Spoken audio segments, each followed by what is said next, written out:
এসেছে রমজান সবাই ইবাদতে মশগুল হও, লুফে নাও বরকত সবাই, লুফে নাও বরকত সবাই, 30 দিনের মেহমান। আলহামদুলিল্লাহি রাব্বিল আলামিন ওয়াসসালাতু ওয়াসসালামু আলা সাইয়্যিদিল মুরসালিন আম্মা বা'দ ফাউযু বিল্লাহি মিনাশ শাইতানির রাজীম বিসমিল্লাহির রহমানির রহিম। আসুন আমরা মহব্বতের সাথে দরুদ শরীফ পাঠ করি। আসসালাতু ওয়াসসালামু আলাইকা ইয়া রাসূলুল্লাহ ওয়া আলা আলিকা ওয়া আসহাবিকা ইয়া হাবিবাল্লাহ। আসসালাতু ওয়াসসালামু আলাইকা ইয়া নবী আল্লাহ ওয়া আলা আলিকা ওয়া আসহাবিকা ইয়া নূর আল্লাহ। মাদানী চ্যানেলের দর্শক শ্রোতা, উপস্থিত হয়েছি মাদানী চ্যানেল বাংলার পবিত্র রমজানুল মুবারকের মধ্যে বিশেষ ট্রান্সমিশন, যার নাম হচ্ছে রমজানের আহ্বান। দর্শক, আপনারা যেখান থেকেই আমাদের সাথে শরীক রয়েছেন, আল্লাহ পাক আমাদের সকলকে বরকত দান করুক এবং আমাদের অনুষ্ঠানের পক্ষ থেকে আন্তরিক শুভেচ্ছা জানাচ্ছি। দর্শক, অনুষ্ঠানের শুরুতেই দরুদ শরীফ পাঠ করার সৌভাগ্য হয়েছে। এই দরুদ শরীফ পাঠ করার অসংখ্য ফজিলত ও বরকত রয়েছে। দাওয়াত ইসলামী প্রতিষ্ঠাতা শেখ তরিকত আমির আহলে সুন্নাত মাওলানা মোহাম্মদ ইলিয়াস আত্তার কাদেরী দামাত বারকাতুহুমুল আলিয়া, তিনি তার লিখিত প্রতিটা রিসালা কিতাবের প্রতিটা পৃষ্ঠায় তিনি আমাদের দরুদ শরীফ পাঠ করার ফজিলত যেন বর্ণনা করেন, এই জন্য যেন আমরাও দরুদ শরীফ পাঠকারী হয়ে যাই। তো সেই সুবাদে একটি তার লিখিত রিসালা কিতাব রয়েছে, সেখান থেকে একটি দরুদ শরীফ পাঠ করার ফজিলত আপনাদের সামনে তুলে ধরছি। আমাদের প্রিয় নবী রসুল আরবি হুজুরপুর নূর সাল্লাল্লাহু তাআলা আলাইহি ওয়া আলিহি ওয়াসাল্লাম বলেন, প্রত্যেক জিনিসের পবিত্রতা রয়েছে এবং তার একটি পবিত্র হওয়ার জন্য গোসলের প্রয়োজন হয়। যেমন অনেক সময় আমরা যখন কোনো অপবিত্র হয়ে যায় আমাদেরও গোসলের প্রয়োজন হয়ে থাকে, ঠিক সেই রকম প্রত্যেকটা জিনিসের পবিত্রতা রয়েছে। আর আমার নবী বলছেন, অন্তর যখন মরিচা ধরে যায়, আমাদের অন্তরে যখন মরিচা চলে আসে, অন্তর যখন গুনাহের রোগে রোগাক্রান্ত হয়ে যায়, এই অন্তরকে পরিষ্কার করার জন্য, অন্তরের মরিচা দূর করার জন্য আমার নবী বলছেন, আমার প্রতি দরুদ শরীফ পাঠ করলে অন্তরের পরিচ্ছন্নতা নসিব হয়ে যায়। সুবহানাল্লাহ, সুবহানাল্লাহ। দর্শক, দরুদ শরীফ পাঠ করার মধ্যে কতই না ফজিলত রয়েছে। তো আল্লাহ পাক আমাদেরকেও বেশি থেকে বেশি পরিমাণে দরুদ শরীফ পাঠ করার সেই সৌভাগ্য নসিব করুন, আমিন। আসুন মহব্বতের সাথে আরেকটিবার দরুদ শরীফ পাঠ করে নিই। সাল্লু আলাল হাবিব সাল্লাল্লাহু তাআলা আলা মুহাম্মদ সাল্লাল্লাহু তাআলা আলাইহি ওয়া আলিহি ওয়াসাল্লাম। মাদানী চ্যানেলের দর্শক শ্রোতা, আমাদের এই অনুষ্ঠানের মধ্যে আমরা একটি বিষয় নিয়ে আলোচনা করে থাকি, পাশাপাশি আমাদের মাঝে উপস্থিত থাকেন নাত পরিবেশনকারী ইসলামী ভাই। সেই সুবাদে আজকে আমাদের মাঝে মাশাআল্লাহ মুস্তাফা কামাল হুজুর উপস্থিত রয়েছে। হুজুর, আপনাকে শুভেচ্ছা আমাদের পক্ষ থেকে। কেমন আছেন আপনি?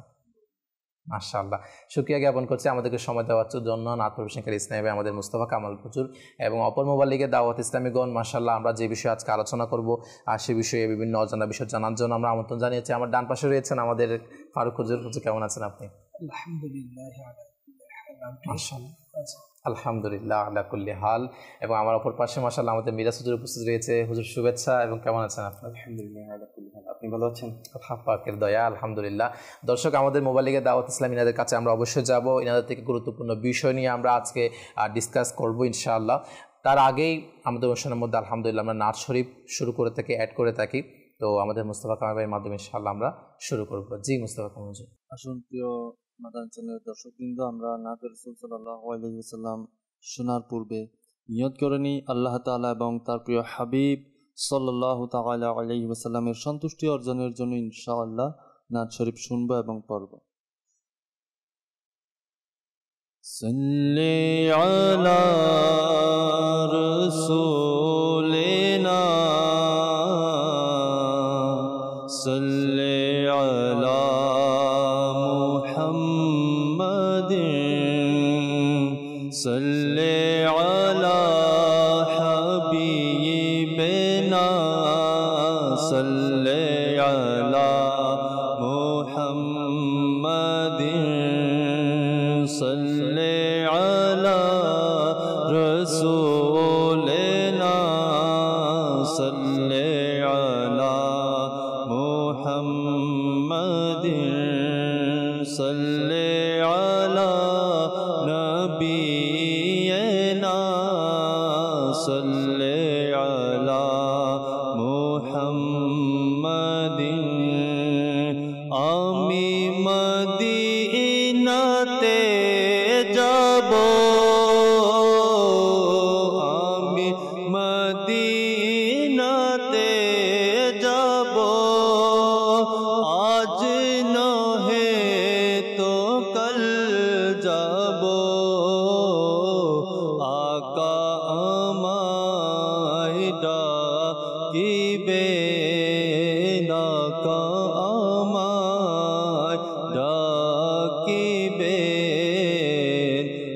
आज नहे तो कल जाबो सल्ले अला रसूलिना सल्ले अला मुहम्मदिन सल्ले अला नबीना सल्ले अला मुहम्मदिन लगছে এমন হয়তো নবী ডাকবে মদিনায় মোরে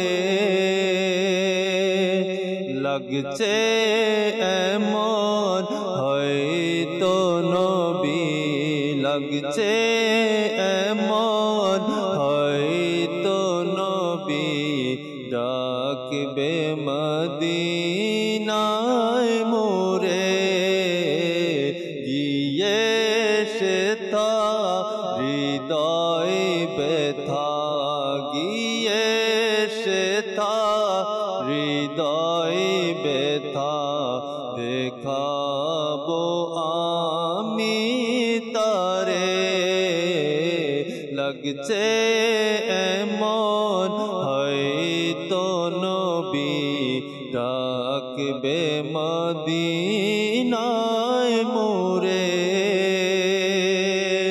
তিনি যদি চান দিবেন মন দয়ার নজর মোর পানে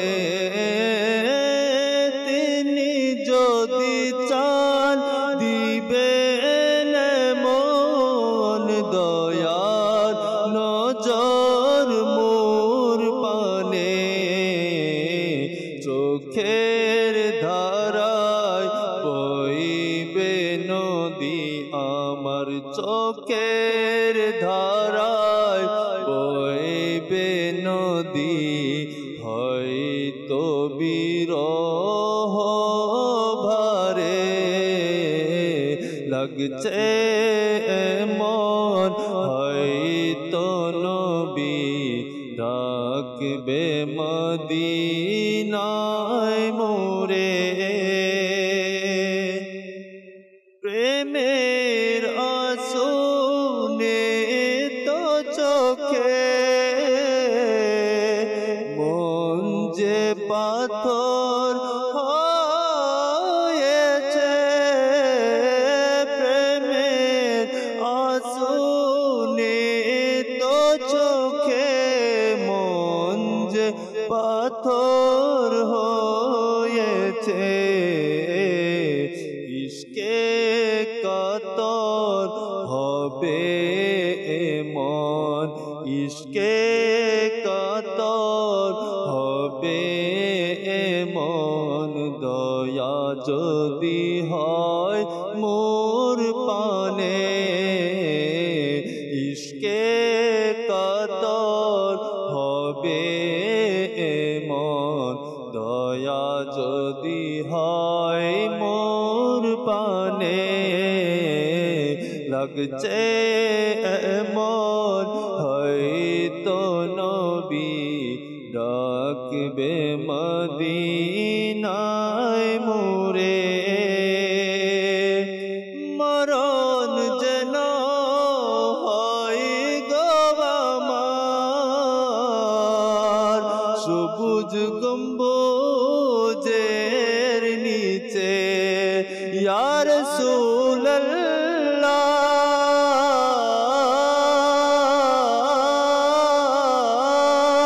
মরণ আমার হয় গো যেন সবুজ গম্বুজের নিচে মরণ আমার হয় গো যেন সবুজ গম্বুজের নিচে ঘুরব কত দারে দারে আমি ঘুরব কত দারে দারে শাহী সে দরবার ছেড়ে লাগছে এমন হয়তো নবী লাগছে এমন হয়তো নবী রাখবে মদিনায় মোরে হাসরের মাঠে নিজেকে আমি রাখব ধরে কেমনে হাসরের মাঠে নিজেকে আমি রাখব ধরে কেমনে এসো কাছে আত্মার এসো এসো কাছে আত্মার এসো রাখবেন যখন দয়া ভরে লাগছে এমন হয়তো নবী রাখবে মদিনায় মোরে গিয়ে সে থা হৃদয় ব্যথা গিয়ে সে থা হৃদয় ব্যথা দেখাবো আমি তারে গিয়ে সে থা হৃদয় ব্যথা দেখাবো আমি তারে। ইনশাআল্লাহ ইনশাআল্লাহ আল্লাহ পাক আমাদের সকলকে প্রিয় মদিনার হাজরি নসিব করুক, আমিন। দর্শক, আমরা আলহামদুলিল্লাহ রমজানের আহ্বান অনুষ্ঠান চলমান রয়েছে। তো আমাদের একটি বিষয় আমাদের অনুষ্ঠানের মধ্যে আমরা নিয়ে থাকি, পাশাপাশি আপনাদের কল SMS আমরা আলহামদুলিল্লাহ আমাদের অনুষ্ঠানের মধ্যে অ্যাড করে থাকি। ইনশাআল্লাহ চেষ্টা করবো আপনাদের প্রশ্ন বা মতামতের উত্তর প্রদান করার জন্য। দর্শক, আসলে আজকের বিষয় কী রয়েছে আমরা সেটি একটি ভিডিও ক্লিপসের মাধ্যমে দেখে নিই। জি, মা বাবার মর্যাদা। আল্লাহ তাআলা মা বাবাকে অনেক উঁচু মর্যাদা দান করেছেন। আল্লাহ তাআলা পবিত্র কুরআনে পাকে নিজের পাশাপাশি বান্দার পিতামাতার কথা উল্লেখ করেছেন এবং একসাথে উভয়ের কৃতজ্ঞতা আদায় করার নির্দেশ দিয়েছেন। এমনকি তিনি পিতামাতার সন্তুষ্টিতে তার সন্তুষ্টি, পক্ষান্তরে পিতামাতার অসন্তুষ্টিতে তার অসন্তুষ্টি প্রকাশ করেছেন। যদি কোনো ব্যক্তি তাদের সন্তুষ্ট রাখে তবে তার দুনিয়া ও আখিরাত উজ্জ্বল হয়ে যাবে, পক্ষান্তরে তাদের অসন্তুষ্টি জাহান্নামে নিয়ে যাওয়ার কাজ। মাশাআল্লাহ, আপনারা বুঝতে পারছেন যে আজকে আমাদের বিষয় যে মা বাবার মর্যাদা। আল্লাহ পাকের অনেক বড় নিয়ামত মা বাবা, যার নেই সেই জানে এই মা বাবা কত বড় নিয়ামত। মা বাবার ছায়া নিজের মাথার উপর যতদিন থাকে ততদিন বোঝা যায় যে মা বাবা আসলে আল্লাহ তাআলার পক্ষ থেকে কত বড় নিয়ামত আমাদের জন্য ছিল, আছে। তো আজকে ইনশাআল্লাহ দর্শক আমরা এই মা বাবার মর্যাদা সম্পর্কে শুনবো। তো ডান পাশ থেকে শুরু করবো আমাদের ফারুক ভাইয়ের মাধ্যমে ইনশাআল্লাহ। তো ফারুক হুজুর, আজকে মা বাবার মর্যাদার বিষয় নিয়েছি, দর্শকের উদ্দেশ্যে প্রথমে আপনি কি টপিক নিয়ে আলোচনা করবেন? আলহামদুলিল্লাহ রাব্বিল আলামিন ওয়াসসালাতু ওয়াসসালামু আলা সাইয়্যিদিল মুরসালিন আম্মা বা'দ। জি, মাশাআল্লাহ, ভিডিও প্যাকেজের মধ্যে আমরা শুনেছি মা বাবার কত গুরুত্ব। আমরা যদি কোরআনে পাকের দিকে তাকাই, আল্লাহ তাআলা কোরআনুল কারীমের মধ্যে ইরশাদ করেন, ওয়াকাদা রাব্বুকা আল্লা তা'বুদু ইল্লা ইয়াহু ওয়া বিল ওয়ালিদাইনি ইহসানা। যে ওয়াকাদা রাব্বুকা আল্লা তা'বুদু ইল্লা ইয়াহু, যে তোমার রব তোমাকে আদেশ দিয়েছে যেন ওয়াকাদা রাব্বুকা আল্লা তা'বুদু ইল্লা ইয়াহু, একমাত্র তার ইবাদত করার জন্য। ওয়াবিল ওয়ালিদাইনি ইহসানা, প্রথমে আল্লাহ তাআলা একমাত্র আল্লাহ তাআলার ইবাদতের কথা বলেছেন, ইবাদত করার কথা বলেছেন। ইবাদতের মধ্যে যেন অন্য কাউকে শরীক না করে, ইবাদতের হকদার একমাত্র আল্লাহ তাআলা জেনে আল্লাহ তাআলার ইবাদত করার জন্য আদেশ দিয়েছেন। আর এরপর বলছেন ওয়াবিল ওয়ালিদাইনি ইহসানা, এবং মাতা পিতার সাথে সদাচরণ করো। তো এই আয়াতে পাকে তফসির করতে তফসিরে সিরাতুল জিনান আলহামদুলিল্লাহ দাওয়াত ইসলামের এর পক্ষ থেকে এটা অনেক বড় একটা আমাদের তফসির, আমাদের জন্য অনেক বড় নিয়ামত। ওখানে কিছু নুকতা বয়ান করেন, কিছু পয়েন্ট। দেখুন, মানুষ অস্তিত্বের মধ্যে আসার ক্ষেত্রে আল্লাহ তাআলা হচ্ছে হাকিকি মালিক। মানে মানুষ দুনিয়াতে এসেছে, আমি আপনি আমরা সবাই এসেছি, এটার হাকিকি প্রকৃত মালিক হচ্ছে আল্লাহ। আর আরেকটা যদি দেখি, এরপরে হচ্ছে আমরা দুনিয়াতে এসেছি মা বাবার মাধ্যমে। যদি মা বাবা না থাকতো তাহলে আমরা দুনিয়াতে আসতে পারতাম না। তাহলে এই আল্লাহ পাক আমাদের একটা উসিলা হিসেবে পাঠিয়েছেন, জি উসিলা হিসেবে পাঠিয়েছেন কাদির আলহামদুলিল্লাহ। তো প্রথমে হাকিকি মালিকের বর্ণনা করেছেন, হাকিকি মালিকের যে হক বর্ণনা করেছেন, পরবর্তীতে মাজাজি মালিকের, অর্থাৎ মা বাবা তো ওসিলা আমাদের, আমরা দুনিয়াতে আসার মাধ্যম মা বাবা রয়েছে আলহামদুলিল্লাহ। তো আল্লাহ তার ইবাদতের পরে মা বাবার সাথে সদাচরণ করার জন্য বলেছেন, অর্থাৎ মা বাবার মর্যাদাকে তুলে ধরেছে। সুবহানাল্লাহ, সুবহানাল্লাহ। আল্লাহ পাকের ইবাদতের কথার পরে মা বাবার কথা এসেছে যেখানে, আল্লাহু আকবার। অন্য কোনো কারো মর্যাদার কথা আল্লাহ এখানে এই আয়াতে পাক ইরশাদ করেননি, বরঞ্চ মা বাবার মর্যাদা কতটুকু এটা তুলে ধরেছেন যে আল্লাহ তাআলার ইবাদতের পরে যার হক সেটা হচ্ছে মা বাবা। সুবহানাল্লাহ, সুবহানাল্লাহ। আল্লাহ পাকের কত বড় নিয়ামত আমরা আজকে মা বাবা আর যাদের রয়েছে আলহামদুলিল্লাহ। আল্লাহ পাক যাদের দুনিয়া থেকে বিদায় নিয়েছে, আল্লাহ পাক তাদেরকে বেহিসাব মাগফিরাত দান করুক এবং তার জন্য ইসরার সব করার তৌফিক দান করুক। তো মা বাবা কত বড় নিয়ামত, মা বাবার মর্যাদা কতটুকু, এটা আসলেই আমরা যখন রব তাআলার বাণী কোরআনে পাকের দিকে তাকাই তাহলে বোঝা যায় যে কোরআনে পাকের একটি আয়াত মাশাআল্লাহ আমাদের হুজুর আমাদের কাছে তুলে ধরলেন, যেখানে আল্লাহ পাকের ইবাদতের কথা প্রথমে উঠে এসেছে, পরে কি মা বাবার শান, মা বাবার মর্যাদা কতটুকু, মা বাবাকে সদাচরণ করা, মা বাবার সাথে ভালো ব্যবহার করার সে বিষয়টা উঠে এসেছে এখানে। তো আমাদের উচিত মা বাবার সদা আচরণ করা, মা বাবার সাথে কথাবার্তা চলাফেরা প্রত্যেকটা ক্ষেত্রে মা বাবার আদব যে বিষয়টা এটা বজায় রাখা। তো ইনশাআল্লাহ আমরা আরও কিছু আলোচনা মাশাআল্লাহ ফারুক ভাই থেকে শুনবো, আমাদের অপর মোবাইলে দাওয়াত ইসলামে আমাদের মিরাজ ভাই থেকে আমরা শুনবো আজকে যে মা বাবার মর্যাদা বিষয়ের মধ্যে। জি জি, আলহামদুলিল্লাহ রাব্বিল আলামিন ওয়াসসালাতু ওয়াসসালামু আলা সাইয়্যিদিল মুরসালিন। আজ মা বাবার মর্যাদা নিয়ে কথা হচ্ছে।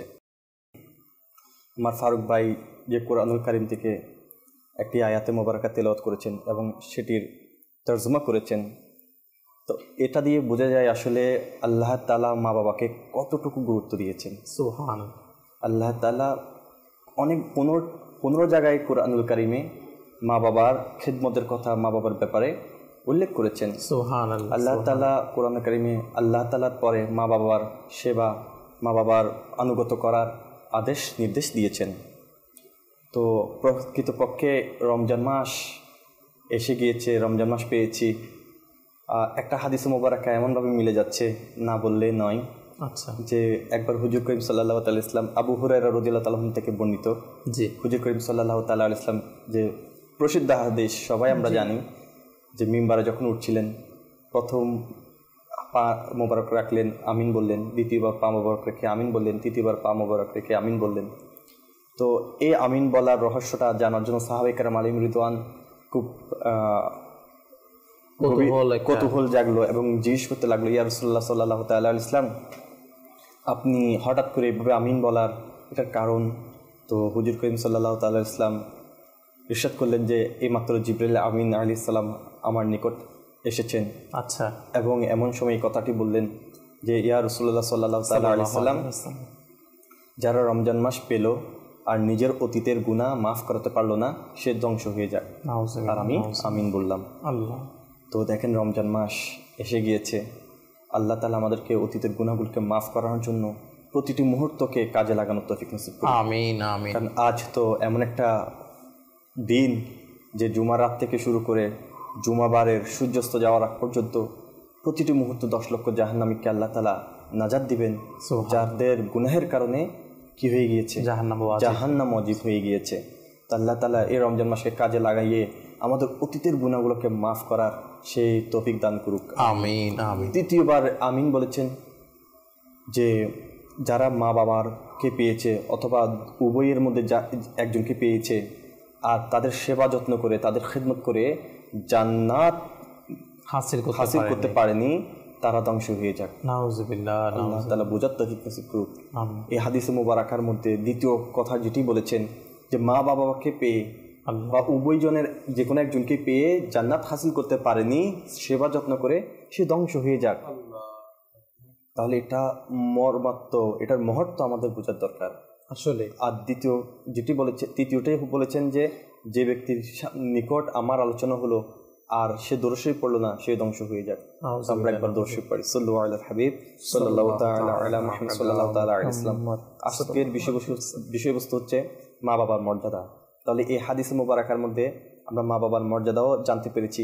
আর রমজান মাসও চলছে, এই কতই না সৌভাগ্যবান ব্যক্তি, সৌভাগ্যবান সন্তান সেই যে এই রমজান মাসও পেয়েছে, মা বাবাকেও পেয়েছে। সুবহানাল্লাহ। রমজান মাসের মধ্যে ইবাদতও করছে আর মা বাবার সন্তুষ্ট অর্জন করছে। সুবহানাল্লাহ। আর যে ব্যক্তি মা বাবাকে মর্যাদা দিতে পারলো, সন্তুষ্ট অর্জন করতে পারলো, বাস বেশি কিছু নয়।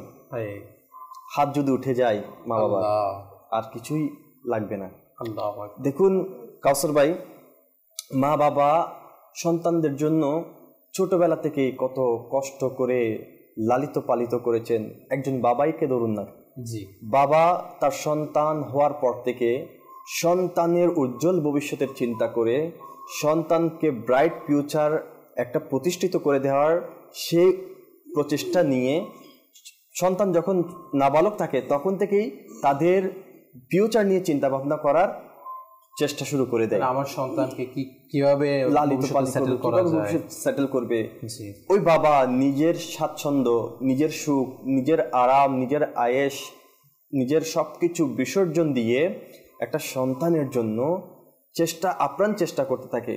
বাবা না খেয়ে সন্তানকে খাওয়ানোর জন্য রিজিকে তালাশ করতে ব্যস্ত থাকে। সন্তানের কষ্ট যাতে না হয় তার মৌলিক চাহিদাগুলোকে পূরণ করার জন্য বাবা আপ্রাণ চেষ্টা করতে থাকে। অপরদিকে মা 10 মাস 10 দিন পেটে নিয়ে কত কষ্ট করে রাত তার ঘুম ঠিক মতো হয়নি। যারা সন্তানের বাবা হয়েছেন, যারা সন্তানের মা হয়েছেন, তারা উপলব্ধি করতে পারবেন যে আমার মা বাবা কত কষ্ট করেছেন।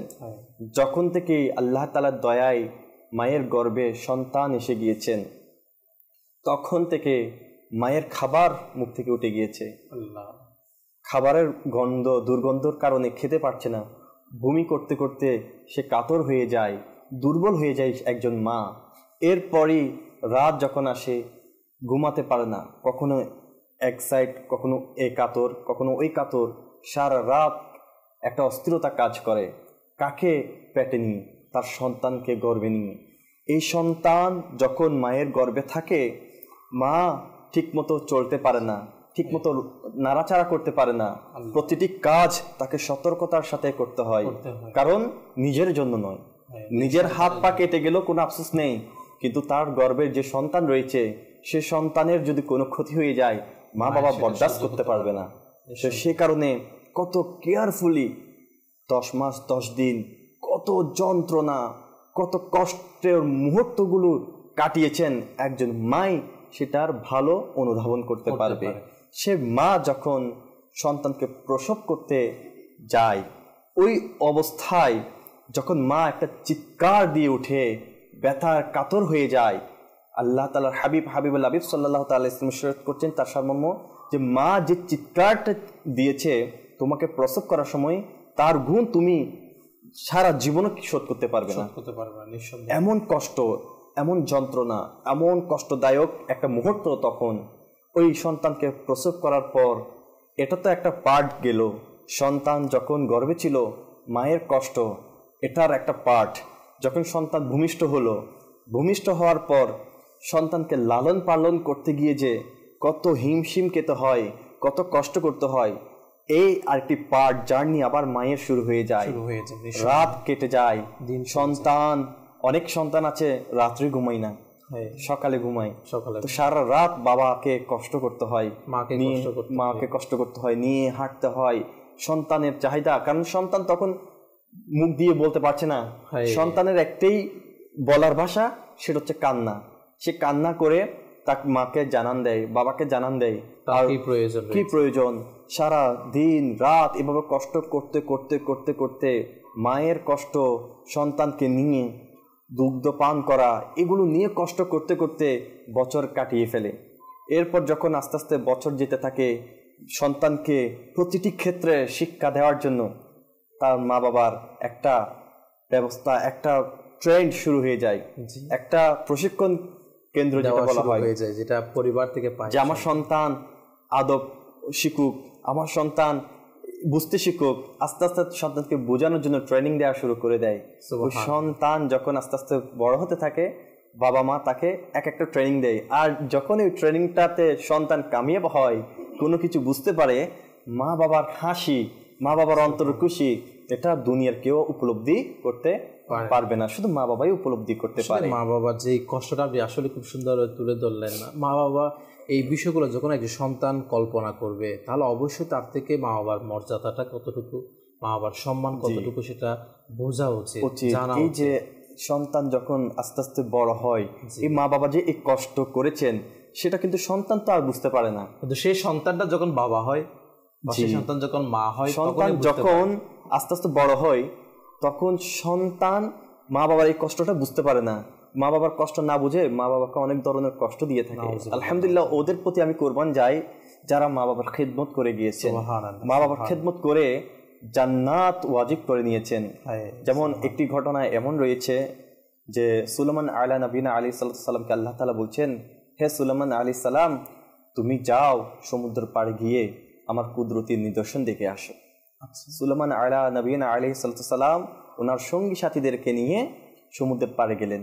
গিয়ে কিছুই দেখলেন না, না দেখে অবাক হলেন। তার একটি জিনকে আদেশ করলেন যে সমুদ্রের তলদেশে যাও।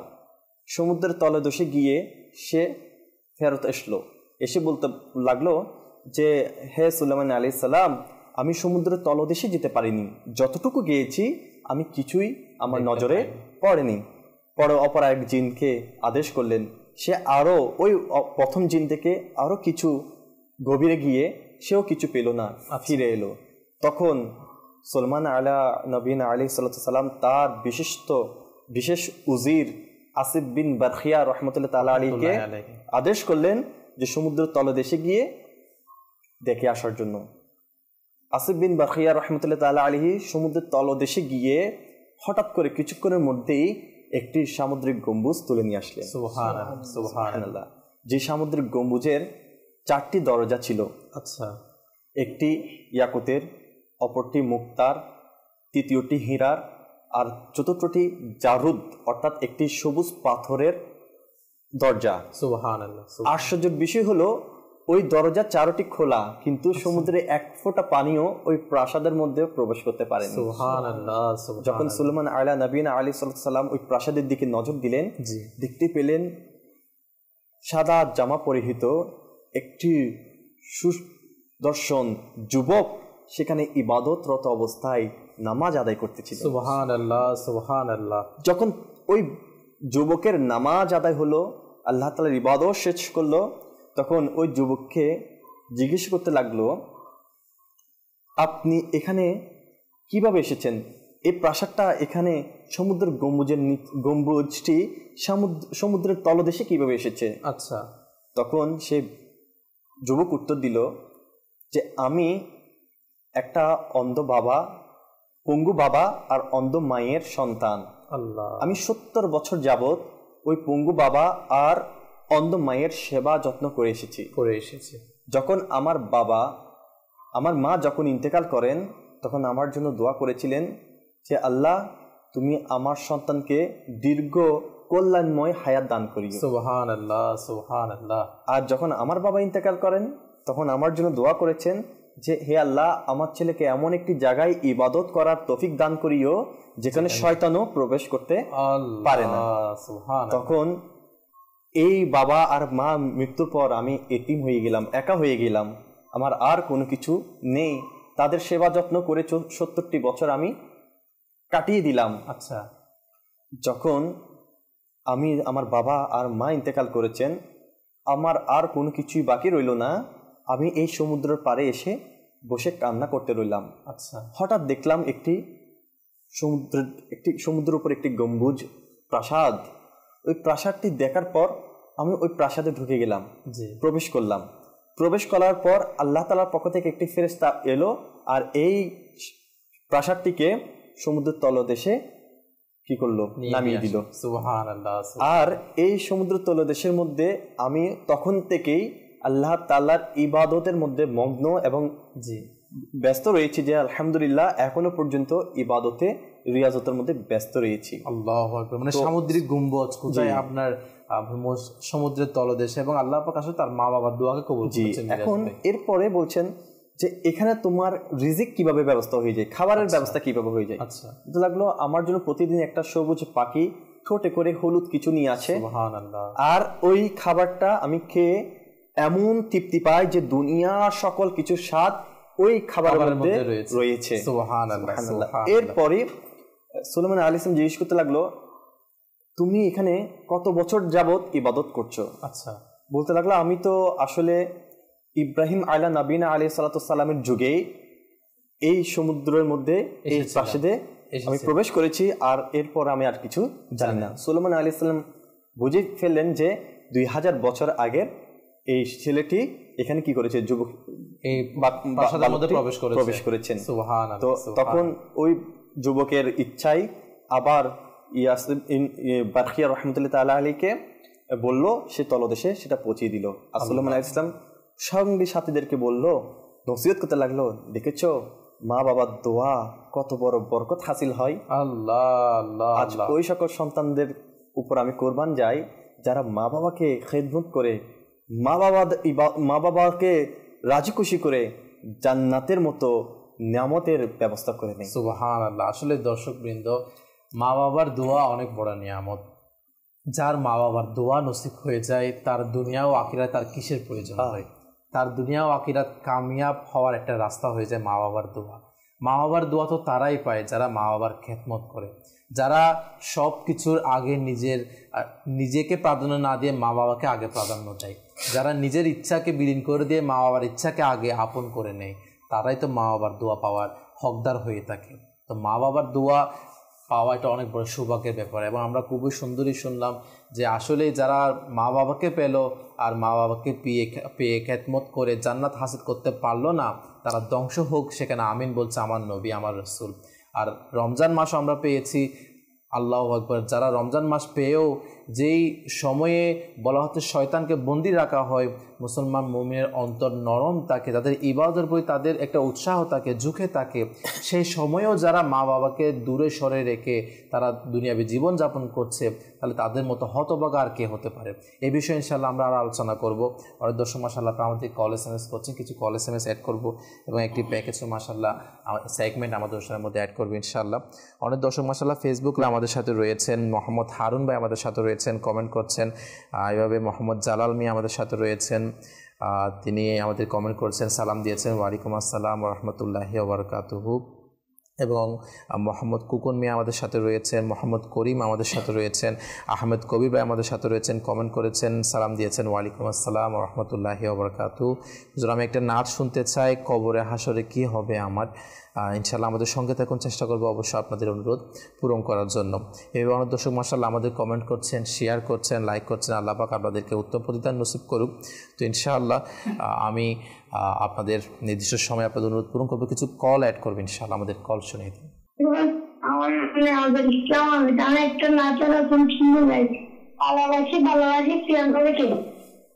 সুবহানাল্লাহ, আমাদের সঙ্গে থাকুন ইনশাআল্লাহ, চেষ্টা করবো আপনার অনুরোধ পূরণ করার জন্য। জি, পরবর্তী কল। বগুড়া জেলা গোলাবাড়িয়া নিবাসগ্রাম মোহাম্মদ গোলাম রব্বানী, মাদানী মদিনা ওয়ালে। মাশাআল্লাহ, মাদানী মদিনা ওয়ালে নাচের জন্য অনুরোধ করেছেন। জি ইনশাআল্লাহ আমাদের সঙ্গে থাকার অনুরোধ। পরবর্তী কল।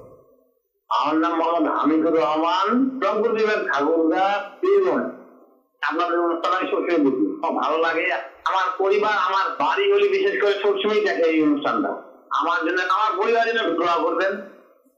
মাশাআল্লাহ মাশাআল্লাহ, আল্লাহ পাক আপনাকে বরকত দান করুক, আপনার পরিবারের উপর হাস রহমত নাজিল করুক। এভাবে আমরা নিজের পরিবারদেরকেও এভাবে দেখার দাওয়াত প্রদান করি। মাদানী চ্যানেল বাংলা অপরকেও প্রতিবেশীদেরকেও দেখার দাওয়াত প্রদান করি। ইনশাআল্লাহ পবিত্র রমজান মোবারক মাসের মধ্যে ইলমে দিন শেখার সৌভাগ্য হবে।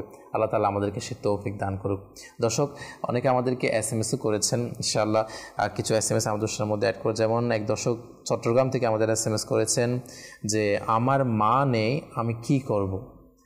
খুবই গুরুত্বপূর্ণ একটি প্রশ্ন রয়েছে। যাদের মা নেই, আল্লাহ পাক তাদের মাকে বেহিসাব মাগফিরাত দান করুক।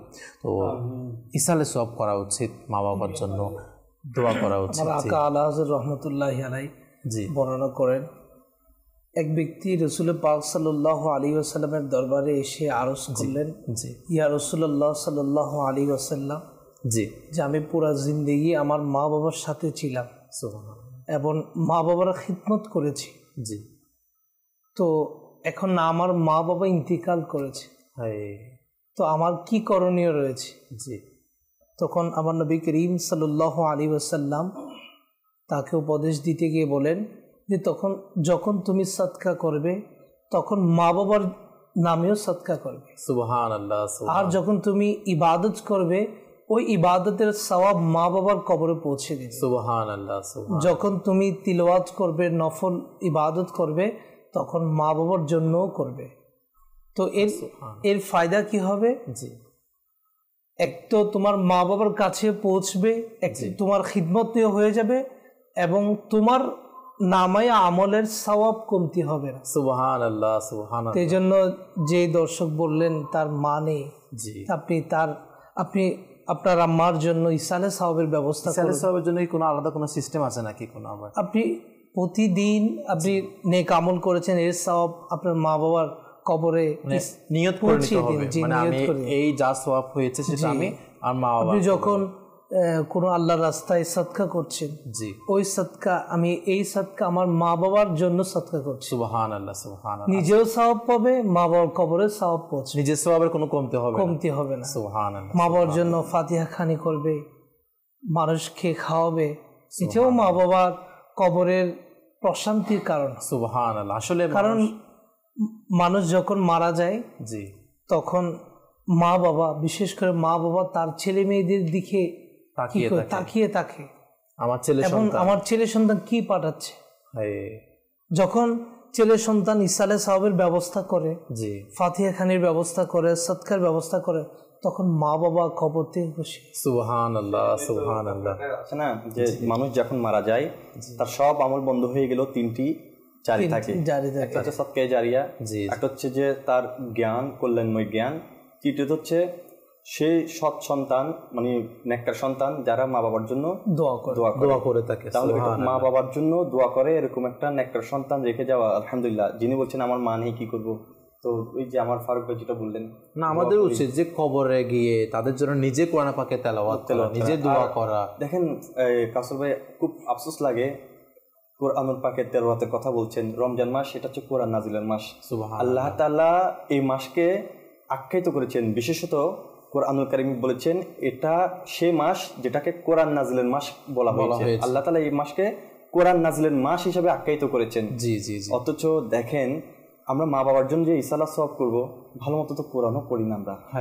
এই যে এই কোরআন নাজিলের মাস, কেউ যদি বুকে হাত দিয়ে আমরা কতজন বলতে পারবো যে আমি এক খতম আদায় করেছি, আমি কোরআনুল কারীম পাঠ করেছি, মা বাবার ইসালা সওয়াবের জন্য কোরআন পড়েছি, মা বাবাকে তো পাই নাই কিন্তু এই কোরআনুল কারীম পড়ে ইসালা সওয়াব করেছি। এই কোরআনুল কারীমের অবতীর্ণ মাসে আমরা কোরআনুল কারীমকে ছুঁয়ে দেখছি না, শুধু আমরা যেই জাদুর ছোঁয়া আছে সেই ছোঁয়াটা নিয়ে জাদুময় ভাবে সারা দিন রাত পার করে দিচ্ছি, যেটা হচ্ছে অ্যান্ড্রয়েড সেট। এটাকে নিয়ে আমরা এত মগ্ন হয়ে গিয়েছি, আমরা কোরআনুল কারীমকে ধরার একটা সুযোগ যেটা, সেটাকে হাতছাড়া করছি, সেই সময়টাকেও আমরা আসলে দেখা যেত মিরাজের পবিত্র রমজান মাস আসলে তখন আমাদের নামাজ, যখন ফরজ নামাজ সবাই মসজিদে তো আদায় করা আলহামদুলিল্লাহ রমজান মাসের মধ্যে, তো যেটা অবসর সময় পাওয়া যেত দুই ওয়াক্ত নামাজের মধ্যে, সেই সময় দেখা যেত সবাই কোরআন পাকের তেলাওয়াত করতো, বা মসজিদে কোনো ইলমে দিনের আলোচনা হলে সেখানে গিয়ে অ্যাটেন্ড করতো সবাই। এখন দেখা যাচ্ছে সে কোরআন কারীম তো আমার থেকে ছুটে গিয়েছে, এখন মোবাইল আমাদের হাতে চলে এসেছে। মানে আমরা নিজেরাই 10-15 বছর আগে জি মাহে রমজান আসলে মা বাবারও একটা আগ্রহ থাকে, ছেলেদের আগ্রহ থাকে, এই তুমি তোমার দাদির ছোঁয়া জন্য, যখন পাই নাই, হ্যাঁ দাদির জন্য এক খতম দিবে, দাদার জন্য এক খতম দিবে, জি। ছেলেরাও একটা আগ্রহ থাকে এবং মাহে সময় রমজানে নির্দিষ্ট করে দিতে হয় যে তোমরা এই সময় এসে কোরআন পাকের তেলাওয়াত করবে তেলাওয়াত তোমরা। করবে। তখন তারা 3-4 পারা, কেউ নানির জন্য, কেউ দাদার জন্য, কেউ দাদির জন্য, জি, জি, জি। আত্মীয় স্বজনের জন্য মানে কোরআন খতম দিতে। এটা তো তুমি সুযোগ। এই যে রমজান মাস, আমি প্রথমেই বললাম, প্রথম তো রমজান মাস পেয়ে গিয়েছি, তারপর যার মা বাবা আছে তার আলহামদুলিল্লাহ, আর যার মা বাবা নাই সেও তার একটা সুযোগ পেয়ে গিয়েছে।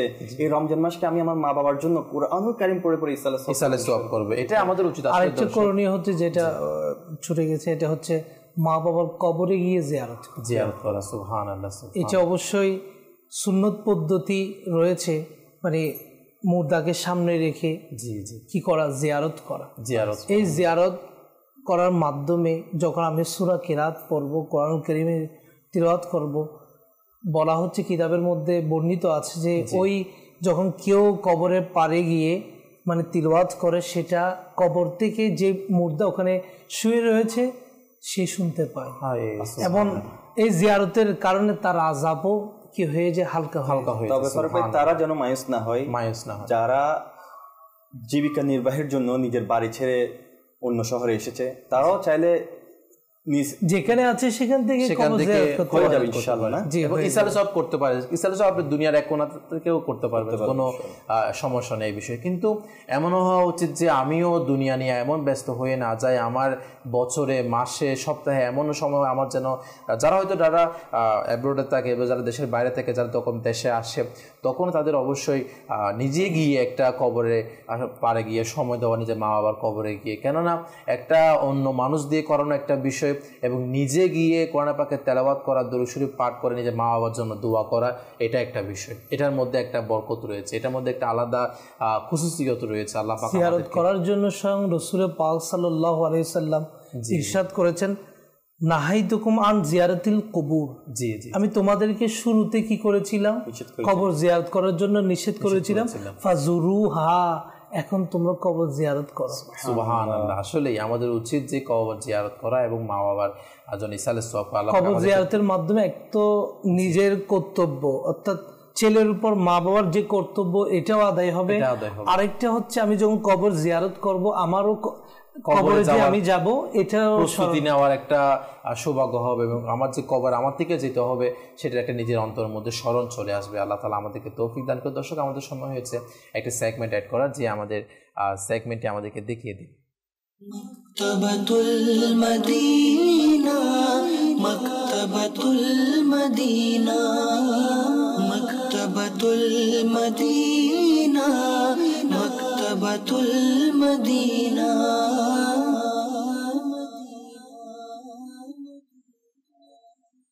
সাল্লু আলাল হাবিব সাল্লাল্লাহু তাআলা আলা মুহাম্মদ সাল্লাল্লাহু তাআলা আলাইহি ওয়া আলিহি ওয়াসাল্লাম। প্রিয় ইসলামী ভাইরা এবং মাদানী চ্যানেলের দর্শক শ্রোতা, আপনাদেরকে অনেক অনেক শুভেচ্ছা এবং অভিনন্দন। প্রতি পর্বের মতো এই পর্বও আমরা নতুন একটি মাকতাবাতুল মদিনা থেকে প্রকাশিত কিতাব সম্পর্কে জানব। গত পর্ব আমরা 152টি রহমতে ভরা ঘটনা, এই কিতাব সম্পর্কে জেনেছি। অনেকে হয়তো বা এই কিতাবটি সংগ্রহ করেছেন। তো চলুন আজকেও একটি নতুন কিতাব সম্পর্কে জানবো। আমরাও নিয়ত করে ফেলি এই কিতাবটি সংগ্রহ করার। ইনশাআল্লাহ এর বরকতে অসংখ্য ইলমে দ্বীন হাসিল হবে এবং অসংখ্য সওয়াবের ভাগীদার হওয়া যাবে। ইসলামেরা, চলুন একটি প্রথমে ঘটনা শ্রবণ করি।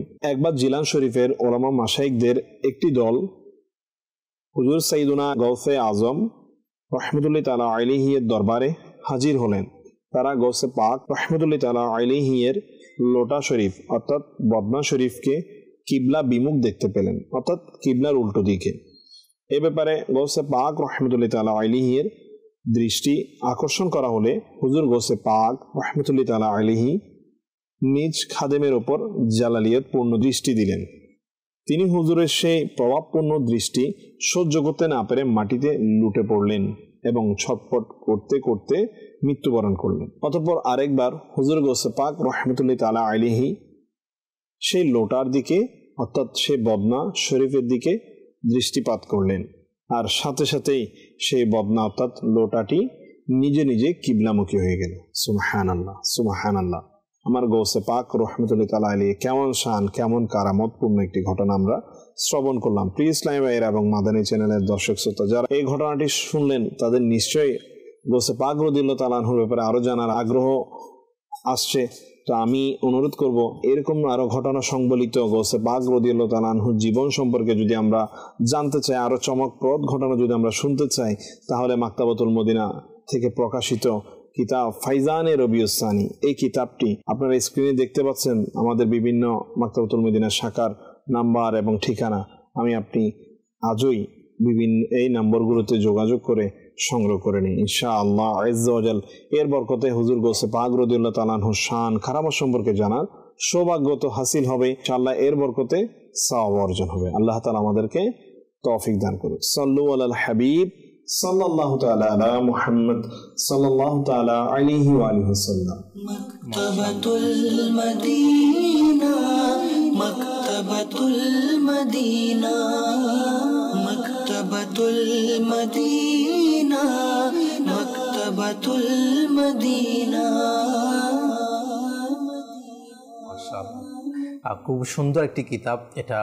গৌসে পাক রহমতুল্লাহ তাআলা আলাইহিরও খুব সুন্দর এখানে ফজিলত রয়েছে। তো আসলে দাওয়াত ইসলামে আলহামদুলিল্লাহ আমাদেরকে যে এরকম মাকতাবাতুল মদিনা বিভিন্ন কিতাবের মাধ্যমে আমাদেরকে যেই এক একটা মাসের মধ্যে আল্লাহ পাকের এক এক বড় আল্লাহর ওলির ইনাদের জীবনী এবং একটা মাসের গুরুত্ব সম্পর্কে আমাদেরকে যেভাবে তুলে ধরেন, আল্লাহ পাক আমাদেরকে সেগুলো পাঠ করে ইলমে দ্বীন হাসিল করার তৌফিক দান করুক। তো দর্শক, আলোচনা আমরা করছিলাম মা বাবার মর্যাদা সম্পর্কে। মা বাবা আল্লাহ পাকের পক্ষ থেকে কত বড় নিয়ামত আমাদের রয়েছে এবং যাদের মা বাবা নেই তাদের কি করা উচিত সে সম্পর্কে কিছুক্ষণ আগে আমরা আলোচনা করছিলাম। তো অনেক দর্শক আমাদেরকে অনুরোধ করছিল নাত বা কালাম শোনার জন্য। তো একটি নাত শরীফ অ্যাড করবে ইনশাআল্লাহ, এরপর আমরা আবারও আমাদের আলোচনার দিকে ফিরে আসবো ইনশাআল্লাহ। সংক্ষিপ্ত যে আমাদের মুস্তাফা কামাল ভাই একটি কালাম শোনা দেওয়ার জন্য অনুরোধ। সাল্লু আলাল হাবিব সাল্লাল্লাহু তাআলা আলা মুহাম্মদ সাল্লাল্লাহু তাআলা আলাইহি ওয়া মদিনা যাওয়ার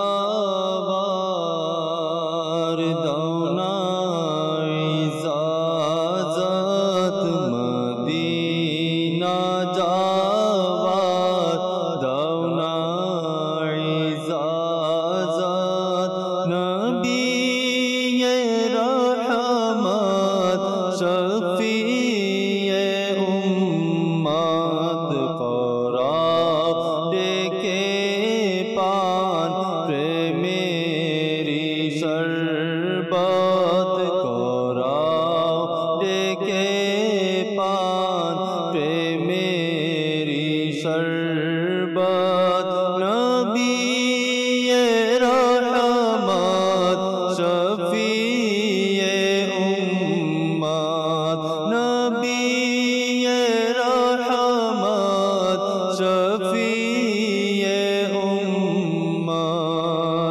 জ্বালাও বুকে মোর আগুন এমন,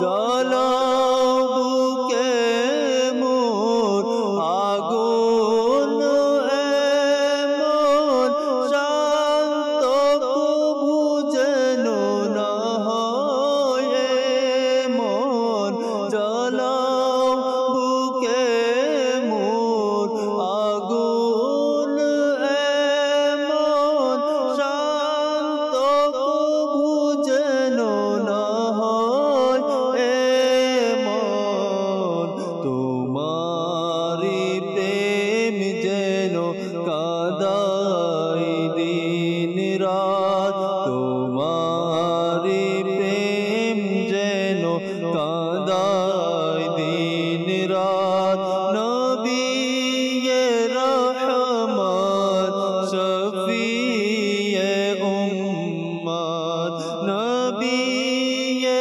রহমত শফিয়ে উম্মত। তোমার নামে এ প্রাণ দেব,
কি করবে আতার দৌলত দিয়ে, কি করবে আতার মাল দিয়ে, দুনিয়ার বাদশাহী চায় না কষে, শুধুই তোমায় চাই হে জানে রহমত, শুধুই তোমায় চাই হে জানে রহমত, নবিয়ে রহমত শফিয়ে উম্মত, মদিনা যাওয়ার দাওনা ইজাজত, নবিয়ে রহমত শফিয়ে উম্মত, নবিয়ে রহমত শফিয়ে উম্মত।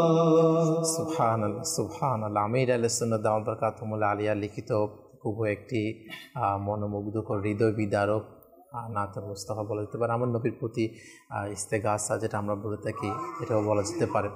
তো আল্লাহ পাক আমাদেরকে আমার নবীর মহাব্বত সত্যিকার অন্তরে আমাদের নসিব করুক, আমিন। প্রিয় দর্শক, আলোচনা করছিলাম মা বাবার মর্যাদা, আমাদের আজকের আলোচ্য বিষয় সেটা নিয়ে।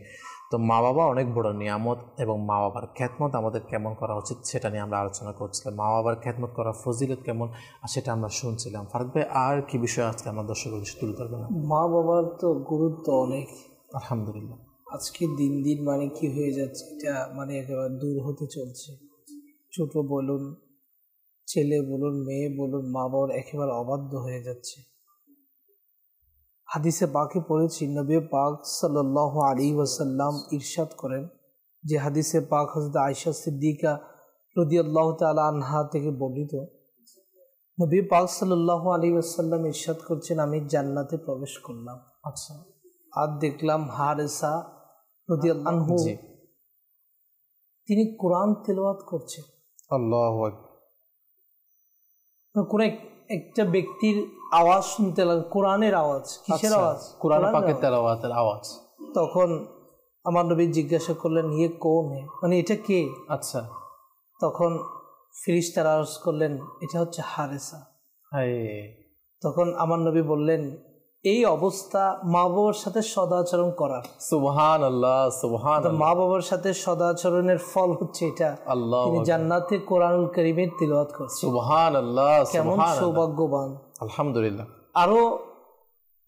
আরো ব্রডলি আলোচনা করতে গিয়ে সোয়াবুল ঈমান গ্রন্থের মধ্যে বর্ণনা করেন, জি, যে হযরত হারেসা রাদিয়াল্লাহু তাআলা আনহু তিনি মা বাবার সাথে এমন সদাচরণ করেছেন, মা এবং বাবা তার উপর সন্তুষ্ট হয়ে গেছে। সুবহানাল্লাহ সুবহানাল্লাহ। আর এই সন্তুষ্ট আল্লাহ তাআলার দরবারে কবুল হয়েছে। সুবহানাল্লাহ। কারণ হাদিসে পাকে আরো রয়েছে, জি, রেদা রব্বি ফি রেদাল ওয়ালিদেন ওয়া সাখতি রব্বি ফি সাখতিহিমা, জি, অর্থাৎ মা বাবার সন্তুষ্টির মধ্যে আল্লাহ তাআলার সন্তুষ্টি রয়েছে। সুবহানাল্লাহ সুবহানাল্লাহ। দুনিয়াতে যদি মা বাবাকে রাজি করতে পারি, তাহলে আল্লাহ আমার উপর রাজি থাকবে নিঃসন্দেহে। যদি মা বাবা অসন্তুষ্ট হয়ে যায়, আমার আচরণ, আমার কথাবার্তা, তাদের অবাধ্য হওয়া থেকে যদি বেঁচে থাকতে না পারি, মা বাবা যদি অসন্তুষ্ট হয়ে যায়, তাহলে আল্লাহ অসন্তুষ্ট হয়ে যাবে। নাউযুবিল্লাহ নাউযুবিল্লাহ। আল্লাহর সন্তুষ্টিকে মা বাবার সন্তুষ্টির মধ্যে আল্লাহ কি করে দিয়েছেন? নিহিত করে দিয়েছেন। মানে আল্লাহ পাককে যদি আমি সন্তুষ্ট করতে চাই, অবশ্যই আমার মা বাবাকে আগে আমার থেকে সন্তুষ্ট করতে হবে। মা বাবাকে আমি নারাজ করে ফেললাম, মা বাবার সাথে খারাপ ব্যবহার, মা বাবাকে আমি সন্তুষ্ট করার জন্য কোনো ইচ্ছা আমার নেই, তাহলে আমি আল্লাহ পাককে পাওয়া, তাহলে এটা, কারণ দেখুন না, যারা মা বাবার ফরমাবরদার হবে, সে অবশ্যই আল্লাহ তাআলা ফরমাবরদার হবে। সুবহানাল্লাহ সুবহানাল্লাহ। আসলে যারা মা বাবার কথা মতো চলবে, যারা মা বাবার মানে সাথে সদাচরণ করবে, তারা সদাচরণ কেন করছে? আল্লাহ বলেছে যে তাদের সাথে সদাচরণ করো। তাহলে মা বাবার সাথে সদাচরণ করাটা তো আল্লাহ তাআলার আহকাম পালন করার মধ্যে পড়ে। জি। তো যারা মা বাবার খিদমত করবে, মা বাবার সাথে সদাচরণ করবে, মা বাবার কথা মতো চলবে, তারা অবশ্যই আল্লাহ তাআলার হুকুম আহকামকেও মেনে চলবে। কেননা আল্লাহ পাকের অনেক বড় দয়া হচ্ছে মা বাবা, এবং মা বাবা আমার উপর সন্তুষ্ট কিনা এটা আসলে আমরা নিজেরা সকলেই জানি। মা বাবা আমার উপর সন্তুষ্ট কিনা এটা আমরা সকলেই জানি। কিন্তু এটা কেমন বিষয় যে দুনিয়াকে প্রাধান্য দিতে গিয়ে মিরাজ ভাই, যে বা দুনিয়াতে আমি আমার মতো চলতে গিয়ে মা বাবার কথা আমি শুনি না, বা আমার ইচ্ছাকে, আমি কিছুক্ষণ আগে একটা কথা বলেছিলাম যে আমার ইচ্ছা সবসময় প্রাধান্য দিব, শুধু আমার যা মন চায় সেটা আমি করব, কিন্তু মা বাবার ইচ্ছাকে আমি প্রাধান্য দিব না, এটা কখনো সন্তানের জন্য এটা কাম্য নয়। দুনিয়া তো ক্ষণস্থায়ী, অবশ্যই নিঃসন্দেহে। দুনিয়ার নিয়ামত পেয়ে যদি আমরা এত খুশি হতে পারি, তাহলে জান্নাতের নিয়ামত কেমন হতে পারে? আল্লাহ। আর জান্নাত পাওয়ার একটি মাধ্যম হচ্ছে মা বাবার সেবা যত্ন।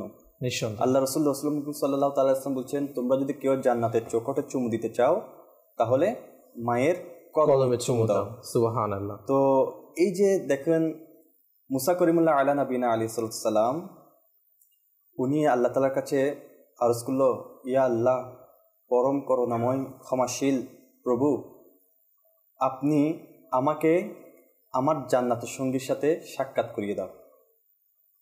সুবহান। তখন আল্লাহ তাআলা বললেন, হে মুসা, তুমি অমুক শহরে চলে যাও, একটি কসাই আছে, সে তোমার জান্নাতের সঙ্গী, সুবহানাল্লাহ, তার সাথে সাক্ষাৎ করে নাও। সুবহানাল্লাহ। মুসা করিমুল্লাহ আলা নবীনা আলাইহিস সালাম ওই কসাইয়ের কাছে গেলেন, গিয়ে তার সাথে সাক্ষাৎ করলেন। সাক্ষাৎ করার পর ওই কসাই মুসা আলা নবীনা আলাইহিস সালামকে দাওয়াত করলেন। যখন খাবার খাওয়ার জন্য বসলেন, খাবার পরিবেশন করার জন্য বসার পরে ওই কসাইয়ের পাশে একটা টুকরি, একটা ঝুড়ি ছিল, সেটাও রাখলেন। তো মুসা করিমুল্লাহ আলা নবীনা আলাইহিস সালাম লক্ষ্য করলেন যে যখন সে খাওয়ার জন্য লোকমা নিতেন, দুটি লোকমা ওই টুকরির মধ্যে ঢুকিয়ে দিতেন, আর তৃতীয়টি সে নিজে গ্রহণ করতেন। তো এমন সময় খাবারের সময় কেউ একজন ওই কসাইকে ডাক দিল, আর সে গেল। যখন গেল, এই সুযোগে মুসা করিমুল্লাহ আলা নবীনা আলাইহিস সালাম ওই টুকরির মধ্যে কি আছে দেখতে গেল। যখন কাপড় সরালো, দেখলেন একজন বৃদ্ধ, একজন বৃদ্ধা। আর মুসা করিমুল্লাহ আলা নবীনা আলাইহিস সালামকে দেখেই মুস্কি হাসি দিলেন, এবং মুসা করিমুল্লাহ আলা নবীনা সাল্লামের নবী হওয়ার সাক্ষ্য দিয়ে তারা সেখানেই ইন্তেকাল করলেন। সুবহানাল্লাহ। এখন যখন ওই কসাই আসলো, আসার পর দেখতে পেল যে ওই টুকরির মধ্যে বৃদ্ধ আর বৃদ্ধার কোনো নাড়াচড়া নেই। যখন তাকালো, দেখলেন যে তারা ইন্তেকাল করেছেন। এটা দেখেই তখন সেই কসাইয়ের জানা হয়ে গেল, বোঝা হয়ে গেল। বলতে লাগলো, আপনি নিশ্চয়ই মুসা করিমুল্লাহ। তো বলতে লাগলো, তুমি এটা কিভাবে জানলে, কিভাবে বুঝতে পারলে? আমার মা বাবা প্রতি সময় কান্না করে করে দোয়া করতেন যে, হে আল্লাহ, আমাদেরকে মুসার জালওয়াতে শাহাদাত কি করিও, দান করিও, নসিব করিও। যতক্ষণ পর্যন্ত মুসা আলা নবীনা আলাইহিস সালামকে দেখবো না, জিয়ারত হবে না, ততক্ষণ পর্যন্ত আমাদেরকে মৃত্যু দিও না। তো আমার মন হলো এটাই যে আজকে আমার মা বাবা ইন্তেকাল করেছেন, আর সেটি আপনার দয়ায়। তো আমার মা বাবা আরেকটা দোয়া করতেন যে যখনই আহার করতেন, আহার শেষে দোয়া করতেন, হে আল্লাহ, আমাকে আমার সন্তানকে মুসা আলাইহিস সালামের সাথে জান্নাতের সঙ্গী বানিয়ে দিও। তো মুসা আলাইহিস সালাম বলল, তোমার জন্য সুসংবাদ, তোমাকে আল্লাহ তাআলা আমার জান্নাতের সঙ্গী বানিয়ে দিয়েছেন। সুবহানাল্লাহ। তাহলে দেখেন জান্নাত পাওয়া কত সুন্দর মা বাবাকে খেদমত করার কারণে। আর আজকে আমরা মা বাবাকে খেদমত করার পর্যায়ে খেদমত না করে কিভাবে মা বাবাকে অবহেলা করছি। যখন আমরা বড় হয়ে যাই, তখন আমাদের মধ্যে পরীক্ষা হয়ে যায়। মা বাবা যখন বৃদ্ধ হয়ে যায়, অনেক বড় একটা পরীক্ষা আমাদের সাথে চলে মা বাবার সেবা যত্ন নিয়ে। আচ্ছা, আমরা মা বাবার জন্য খরচ করতে কৃপণতা করি, কার্পণ্যতা করি, অথচ আমরা এটা খেয়াল করি না, লক্ষ্য করি না মা বাবা যে আমার জন্য ছোট থেকে বড় হওয়া পর্যন্ত কত কিছুই খরচ করেছে। আমার বড় হওয়া, লালন পালন হওয়া, আমার মৌলিক চাহিদাগুলোকে পূরণ করার জন্য তারা কতই না কোরবানি দিয়েছেন। আসলে মিরাজ ভাই, যদি পুঙ্খানুপুঙ্খানুভাবে যদি আমাদের জীবন চরিত্র যদি দেখি না, ছোটবেলা থেকে নিয়ে বড় হওয়া পর্যন্ত মা বাবার যে কোরবানি, মা বাবার প্রতিটা ক্ষেত্রে, এমনকি আপনি খাবারের প্লেটের মধ্যেও যখন খাবার খেতে বসেছেন, সেখানে যেটা পছন্দের জিনিস মা বাবার ছিল, সেটাও আপনাকে বিলীন করে দিত।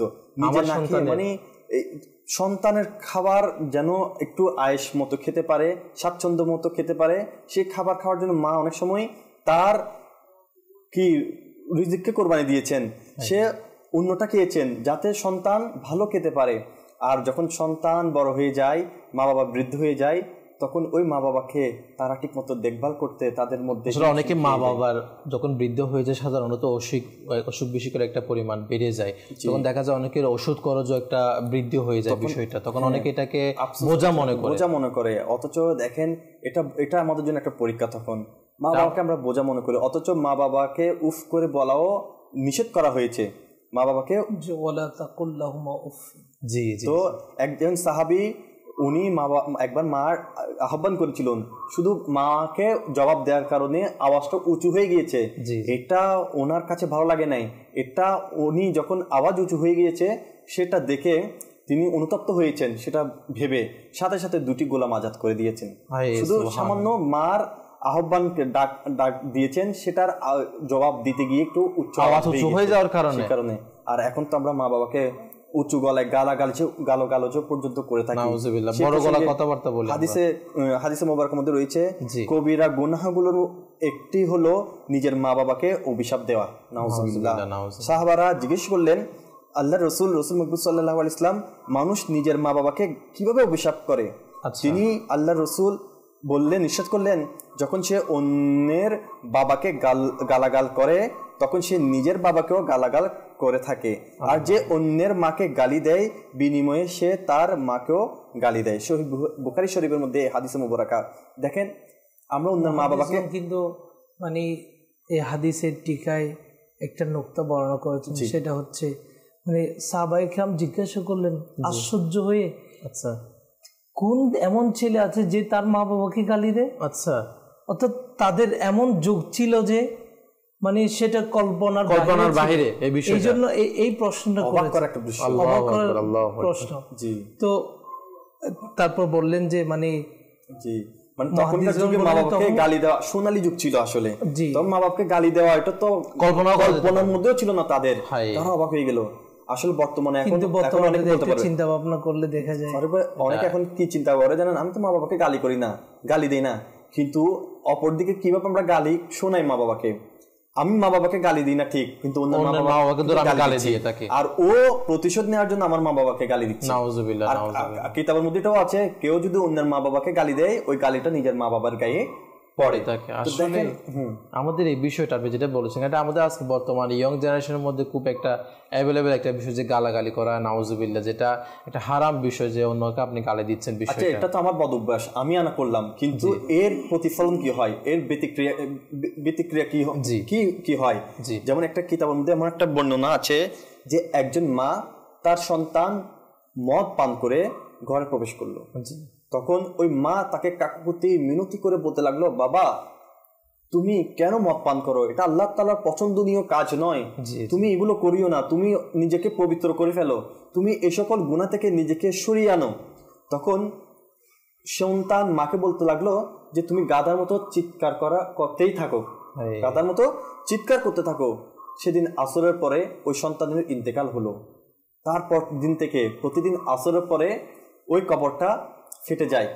এটা একজন তাবি বুজুর্গ বর্ণনা করতেছেন যে আমি একটা রাস্তা দিয়ে যাচ্ছিলাম, দেখতে পেলাম একটা কবর ফেটে উঠলো। ফেটে তার মুখটা ছিল গাধার মতো আর শরীরটা ছিল মানুষের মতো। সে 3 বার গাধার মতো আওয়াজ করে আবার কবরের মধ্যে প্রবেশ করে।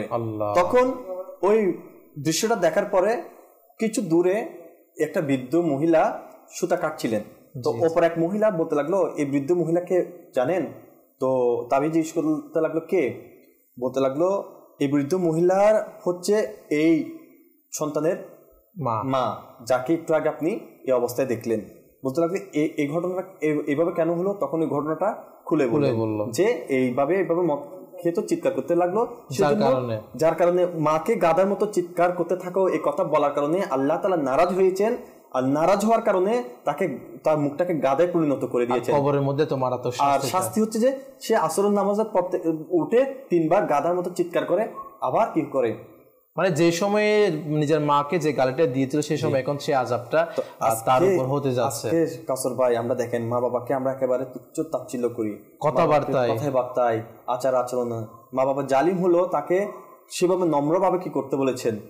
আচরণ করতে বলেছেন। নয় যদি অমুসলিম হয় তারপরও তার সাথে কি করতে হবে? সদাচরণ করতে হবে। যদিও বা মা বাবা যেভাবে আচরণ করুক না কেন আমাদেরকে মা বাবাকে সুলভভাবে আচরণ করতে হবে। এবং যে জায়গার মধ্যে বলা হচ্ছে যে মা বাবা যদি বেধর্মীয় হয় সেই জায়গার মধ্যে বসে আপনি মা বাবা কখনো খারাপ ব্যবহার আপনি করতে পারবেন। ইনশাল্লাহ আমরা আরও কিছু আলোচনা শুনবো, আমাদের একটি সেগমেন্ট অ্যাড করার সময় হয়েছে। তারপর আমরা ইনশাল্লাহ আবারও মা বাবার যারা খ্যাতমত করে না, মা বাবার সাথে বেয়াদবি করে কি শাস্তি রয়েছে সম্পর্কে ইনশাল্লাহ আমরা আরও বিশ্লেষণ আলোচনা করবো ইনশাল্লাহ। যে আমাদের ওই সেগমেন্টটি দেখিয়ে দিন। সাল্লু আলাল হাবিব সাল্লাল্লাহু তাআলা আলা মুহাম্মদ সাল্লাল্লাহু তাআলা আলাইহি ওয়াসাল্লাম। মাদানী চ্যানেলের দর্শক শ্রোতা, আবার উপস্থিত হয়েছি লিয়াকত ভাইয়ের অনুষ্ঠানে সোনালী যুগের ঘটনা নিয়ে। লিয়াকত ভাইকে মোবারকবাদ, এই অনুষ্ঠানে আমাকে একটি সেগমেন্ট করার সুযোগ দিয়েছেন। আজকে দর্শক ইনশাআল্লাহ তাআলা আরও একটি খুব সুন্দর শিক্ষণীয় ঘটনা শোনাবো। একবার রাসূল আকরাম সাল্লাল্লাহু তাআলা আলাইহি ওয়াসাল্লাম মা আয়েশা সিদ্দিকা রাদিয়াল্লাহু তাআলা আনহার চাদর মোবারক জড়িয়ে নিজের বিছানায় উপবিষ্ট ছিলেন। এর মধ্যেই সিদ্দিক আকবর রাদিয়াল্লাহু তাআলা আনহু এসে অনুমতি চাইতে লাগলেন, ইয়া রাসূলুল্লাহ ভিতরে কি আসতে পারি? রাসূল করিম সাল্লাল্লাহু তাআলা আলাইহি ওয়াসাল্লাম চাদর জড়িয়ে বসলেন এবং সিদ্দিক আকবর রাদিয়াল্লাহু তাআলা আনহুকে আসতে বললেন। যখন রাসূল করিম সাল্লাল্লাহু তাআলা আলাইহি ওয়াসাল্লাম সিদ্দিক আকবর আসলেন এবং তার সাথে কথা বললেন, তার প্রয়োজন শেষ হলো, চলে গেল। একটু পরে আবার ফারুক আজম রাদিয়াল্লাহু তাআলা আনহু এসে দরজায় নক করলেন আর অনুমতি চাইলেন, ইয়া রাসূলুল্লাহ ভিতরে আসতে পারি? রাসূল করিম সাল্লাল্লাহু আলাইহি সাল্লাম ওই অবস্থাতেই ফারুক আজমকেও আসার অনুমতি দিলেন। ফারুক আজম রাদিয়াল্লাহু তাআলা আনহু আসলেন, তার প্রয়োজনের কথা শেষ করলেন, প্রয়োজন শেষ হলো, অনুমতি নিয়ে চলে গেলেন। একটু পরে উসমানে গনি রাদিয়াল্লাহু তাআলা আনহু আসলেন। হয়তো দর্শক শ্রোতা ভাবছেন এভাবে করে কি সব সাহাবায়ে কেরাম আসছিলেন ওই দিন? না, এখানেই মজার ঘটনা উসমানে গনি রাদিয়াল্লাহু তাআলা আনহুকে নিয়ে। সাহাবায়ে কেরামের আসা যাওয়ার একটা সুন্দর আদবের কথাও আমরা এখানে জানতে পারলাম। যখনই রসুলের দরবারে আসলেন আর রসুল আকরাম সাল্লাল্লাহু আলাইহি সাল্লাম থেকে অনুমতি চাইলেন, ইয়া রাসূলুল্লাহ আসবো কি? আমার রসুল যখন অনুমতি দিতেন তখন আসতেন, না হয়তো তারা খুশি মনে সেখান থেকে চলে যেতেন। উসমানে গনি রাদিয়াল্লাহু তাআলা আনহু যখন এসে দরজায় নক করলেন বা অনুমতি চাইলেন, রসুল করিম সাল্লাল্লাহু তাআলা আলাইহি ওয়াসাল্লাম চাদর যে গায়ে জড়ানো ছিল, মা আয়েশা সিদ্দিকা রাদিয়াল্লাহু তাআলা আনহার যে চাদর রসুল আকরাম সাল্লাল্লাহু আলাইহি সাল্লাম গায়ে জড়িয়েছিলেন, এই চাদরটা সরিয়ে মা আয়েশা সিদ্দিকা রাদিয়াল্লাহু তাআলা আনহার হাতে দিলেন আর বললেন, নিন আপনার চাদর। রসুল আকরাম সাল্লাল্লাহু আলাইহি সাল্লাম একটু গুছিয়ে এরপরে বসলেন। উসমানে গনি রাদিয়াল্লাহু তাআলা আনহুকে আসার অনুমতি দেওয়া হলো, সে আসলো, নিজের প্রয়োজনীয় কথা সেরে চলে গেল। মা আয়েশা সিদ্দিকা রাদিয়াল্লাহু তাআলা আনহা তিনজন সাহাবীর আশাকে নিয়ে একটু চিন্তার মধ্যে পড়ে গেলেন। রসুল করিম সাল্লাল্লাহু আলাইহি সাল্লাম প্রথম দুইজন সাহাবী যে আসলেন, সিদ্দিক আকবর, ওমর ফারুক রাদিয়াল্লাহু তাআলা আনহু, তাদের আশার ব্যাপারটা নিয়ে রসুল করিম সাল্লাল্লাহু আলাইহি সাল্লাম এতটা অ্যাক্টিভ হননি, অর্থাৎ যেভাবেই ছিলেন তাদেরকে সেভাবে আসার অনুমতি দিলেন। ওসমানে গনি রাদিয়াল্লাহু তাআলা আনহু যখন আসার অনুমতি চাইলেন, রসুল করিম সাল্লাল্লাহু আলাইহি সাল্লাম একটু অ্যাক্টিভ হয়ে বসলেন, নিজের কাপড় গুছিয়ে নিলেন এবং চাদর যেটা জড়ানো ছিল গায়ে সেটাও মা আয়েশা সিদ্দিকাকে দিয়ে দিলেন রাদিয়াল্লাহু তাআলা আনহা। এই বিষয়টাই প্রশ্ন করলেন রসুল আকরাম সাল্লাল্লাহু আলাইহি সাল্লামের দরবারে, ইয়া রাসূলুল্লাহ, উসমান গনি রাদিয়াল্লাহু তাআলা আনহু আসাতে আপনি কেন এভাবে করলেন? রসুল করিম সাল্লাল্লাহু আলাইহি সাল্লাম ইরশাদ করলেন, উসমান গনি রাদিয়াল্লাহু তাআলা আনহু খুবই লজ্জাশীল, যদি সে ভিতরে প্রবেশ করে এই অবস্থায় আমাকে দেখে যে আমি আপনার চাদর জড়িয়ে বসে আছি বা একটু এলোমেলো বসে আছি, সে লজ্জা পাবে, আর লজ্জা পেয়ে নিজের প্রয়োজনের কথাটাও বলবে না, সে প্রয়োজনের কথাটা না বলে সেখান থেকে চলে যাবে। এজন্য আমি এভাবে করলাম যাতে করে সে ইজিভাবে আমার সাথে কথা বলতে পারে এবং লজ্জা না পায়। দর্শক শ্রোতা, ইসলামের তৃতীয় খলিফা উসমান গনি রাদিয়াল্লাহু তাআলা আনহু, যার লজ্জার ব্যাপারে রসুল করিম সাল্লাল্লাহু আলাইহি সাল্লাম হাদিসে পাকের মধ্যে যার বাণী পাওয়া যায়, রসুল করিম সাল্লাল্লাহু আলাইহি সাল্লাম ইরশাদ করেছেন উসমান গনি রাদিয়াল্লাহু তাআলা আনহু লজ্জার ব্যাপারে। তো তাদের সাদকায় আল্লাহ তাবারক ওয়া তাআলা আমাদেরকেও কিছু লজ্জা, কিছু শরম, কিছু হায়া, কিছু এরকমের মন মানসিকতা দান করুক, যাতে করে তাদের সাদকায় আমাদেরকেও আল্লাহ তাআলা কিছু লজ্জা দান করে, আমরা যেন দুনিয়ায় আর আখিরাতে ইনশাআল্লাহ তাআলা তাদের ওসিলাতে কিছু শরম লজ্জা অর্জন করে দুনিয়া এবং আখিরাতকে কামিয়াবি অর্জন করতে পারি বা হাসিল করতে পারি। আল্লাহ তাআলা যেন ক্ষমা করে দেয়। সাল্লু আলাল হাবিব সাল্লাল্লাহু তাআলা আলা মুহাম্মদ সাল্লাল্লাহু তাআলা আলাইহি ওয়াসাল্লাম। মাশাআল্লাহ মাশাআল্লাহ, প্রিয় নবীর সোনালী যুগের ঘটনা, সুবহানাল্লাহ। আল্লাহ পাক আমাদেরকেও যা শুনেছি তার উপর আমল করার তৌফিক দান করুক। প্রিয় দর্শক, অনেকে আমাদের সাথে ফেসবুক লাইভে রয়েছেন, এমনকি আমাদেরকে SMS করছেন, কল করছেন। কিছু কল SMS অ্যাড করব। যেমন এক দর্শক আমাদেরকে SMS করছেন ফটিকছড়ি কাঞ্চননগর থেকে, বিনতে নাসির, সালাম জানিয়েছেন। ওয়ালাইকুম আসসালাম ওয়া রাহমাতুল্লাহি ওয়া বারাকাতুহু। মাশাআল্লাহ, আপনাদের অনুষ্ঠান দেখছি, অনেক সুন্দর একটি বিষয় নিয়েছেন, মা বাবার মর্যাদা। এমন সুন্দর বিষয় নেওয়ার জন্য ধন্যবাদ, শুকরিয়া জ্ঞাপন করছি যারা আমাদেরকে SMS করছেন, কল করছেন। যেমন মাশাআল্লাহ ফেসবুকে অনেকেই আমাদের সাথে রয়েছেন। মোহাম্মদ জুনাইদ ভাই আমাদের সাথে রয়েছেন, হাফিজুর রহমান ভাই আমাদের সাথে রয়েছেন, তিনি সিলেটের সুনামগঞ্জ থেকে আমাদের SMS করেছেন। দাওয়াত ইসলামিক কাজ সম্পর্কে জানার জন্য অনুরোধ করছেন। জি হ্যাঁ, আলহামদুলিল্লাহ, দাওয়াত ইসলামীর সিলেটের মধ্যে অসংখ্য আমাদের বিভিন্ন কাজকর্ম, সাপ্তাহিক ইজতেমা হয়ে থাকে এবং আমাদের জি জি জি মাশাআল্লাহ, আপনি চাইলে আমাদের স্ক্রিনে দেওয়ার নাম্বার আমরা যোগাযোগ করতে পারেন। যেখানে আমাদের সাপ্তাহিক ইজতেমা হয়ে থাকে এবং দাওয়াত ইসলামের যেখানে আপনার মাদ্রাসুল মদিনা বা জামিয়াতুল মদিনা রয়েছে আপনাদের সিলেটেরই, তো যোগাযোগ করুন, ইনশাআল্লাহ ইসলামী ভাই আপনাদেরকে রেহনুমাই করবেন। এভাবে মোহাম্মদ হায়দার আলী ভাই আমাদের সাথে রয়েছেন, আরফাত খান ভাই আমাদের সাথে রয়েছেন, মোহাম্মদ জাভেদ ভাই আমাদের সাথে রয়েছেন। আল্লাহ পাক আপনাদেরকে কবুল করুক, আল্লাহ তাআলা আপনাদেরকে উত্তম প্রতিদান নসিব করুক। জি, আমাদের কিছু কল শুনিয়ে দিন। আমার নাম রবিউল ইসলাম, আমি একটি নাচ শুনতে চাই এবং কোথায় প্রিয় হাবিব। মাশাআল্লাহ, আমাদের সঙ্গে দেখুন, যদি সম্ভব হয় চেষ্টা করবো আপনার অনুরোধ পূরণ করার জন্য। জি, পরবর্তী কল। আমি একটি হাদিস শুনতে চাই। আচ্ছা মাশাআল্লাহ, ছোট মাদানী মুন্নি তারা আমাদের অনুরোধ করেছেন কল এর মাধ্যমে যে নাচ শরীফ শোনার জন্য। তো আমাদের সঙ্গে তখন চেষ্টা করবো যদি সম্ভব হয়। আজকে প্রায় আমাদের ক্ষেত্রে সময় শেষের দিকে আমরা রয়েছি ইনশাআল্লাহ। তো আল্লাহ পাক আমাদেরকে ইলমে দিন শিকার সৌভাগ্য নসিব করুক। আমরা মা বাবার মর্যাদা সম্পর্কে আলোচনা করছিলাম। পরিশেষে আমরা মা বাবার সাথে যারা খারাপ আচরণ করে, যারা খারাপ ব্যবহার করে, তাদের কেমন শাস্তি হতে পারে, যারা মা বাবার সাথে রাগী ভাষা কথাবার্তা বলে। যেমন আমার একটা ঘটনা মনে পড়ে গেল, সেটা হচ্ছে মালিক বিন দিনার রহমতুল্লাহি তাআলা আলাইহি। তিনি একবার যখন হজে গেলেন, সংক্ষিপ্ত অনেক বড় ঘটনা, আমি সংক্ষেপে বলার চেষ্টা করছি। এবং তিনি ওই সময়ের মধ্যে আল্লাহ পাকের দরবারে দোয়া করছেন, আল্লাহ সবার দোয়া কি কবুল করা হয়েছে নাকি কেউ বাকি রয়ে গিয়েছে। তখন উদ্দেশ্য থেকে আওয়াজ আসলো যে হারুন বলকি রহমতুল্লাহি তাআলা আলাইহি, ইনার দোয়া কবুল করা হয়নি। তো আল্লাহ পাক বলক নামক যে এই শহরে যারা হজের মধ্যে তাদের আলাদা আলাদা বিভিন্ন দেশ থেকে যারা আসে, তাদের আলাদা আলাদা স্থান থাকে, ওইখানে গিয়ে তাকে খুঁজছেন এবং বললেন যে হারুন বলকি নামক কেউ কি আপনাদের এলাকার মধ্যে রয়েছে, এখানে রয়েছে? বললো হ্যাঁ, তিনি তো অনেক ইবাদত গুজার আল্লাহওয়ালা, তিনি আগে অনেক সম্পদশালী ছিল, এখন সব কিছু দান করে তিনি শুধুমাত্র ইবাদত আর ইবাদত করে, দিনে রোজা রাখে, রাতে নফল ইবাদত করে। মালিক বিন দিনার রহমতুল্লাহি তাআলা আলাইহি অবাক হয়ে গেলেন যে যার দোয়া কবুল হয় নাই তার ব্যাপারে এরকম শুনছি, তিনি এত ইবাদত গুজার। বললেন তিনি এখন কোথায়? বললেন তিনি পাহাড়ের পিছনে ইবাদত করছেন। আরও অবাক হয়ে গেলেন, এই সময় ইবাদত করছে। তার কাছে গেলেন, গিয়ে দেখতে পেলেন তিনি নামাজ পড়ছেন, নামাজের পরে সালাম ফিরালেন, তাকে সালাম দিলেন এবং বললেন আপনি কি হারুন বলকি রহমতুল্লাহ? বললো জি হ্যাঁ। এবং ইনিও উল্টা বলে উঠলেন আপনি কি মালিক বিন দিনার রহমতুল্লাহ আলাইহি কিনা? বলা জি হ্যাঁ, আমি মালিক বিন দিনার। তিনি তো আরও অবাক হয়ে গেলেন, ইনি আমার নামও জানে, যার দোয়া কবুল হয় নাই, যার হজ কবুল হয় নাই। এখন তিনি জিজ্ঞাসা করলেন আপনার যে এই অবস্থা কী জন্য? তো আমি সংক্ষেপে বিষয়টা বলা, তখন ঘটনার উত্তর তিনি এটা এভাবে বললেন যে আমি একবার নেশা করে আমার ঘরের মধ্যে গেলাম, রমজান মাস ছিল ওই সময়। রমজান মাসে যখন আমি আমার ঘরের মধ্যে গেলাম, দেখতে পেলাম আমার মা রুটি বানাচ্ছে। রুটি বানানো অবস্থায় আমি মাকে বললাম মা আমাকে রুটি দাও। তখন মা বলে উঠলো আরে বেটা, তুমি তো নিজে রোজা রাখো নেই, অন্য যারা রোজা রেখেছে তাদেরকে লজ্জা করে হলেও তুমি নিজে খাওয়া তো বন্ধ করো। তখন নাউজুবিল্লাহ ওই ছেলে সন্তান নেশা করা অবস্থা যখন ঘরে গেল, মায়ের এরকম উত্তর প্রদানে সে মাকে তাপ্পর মেরে দিল।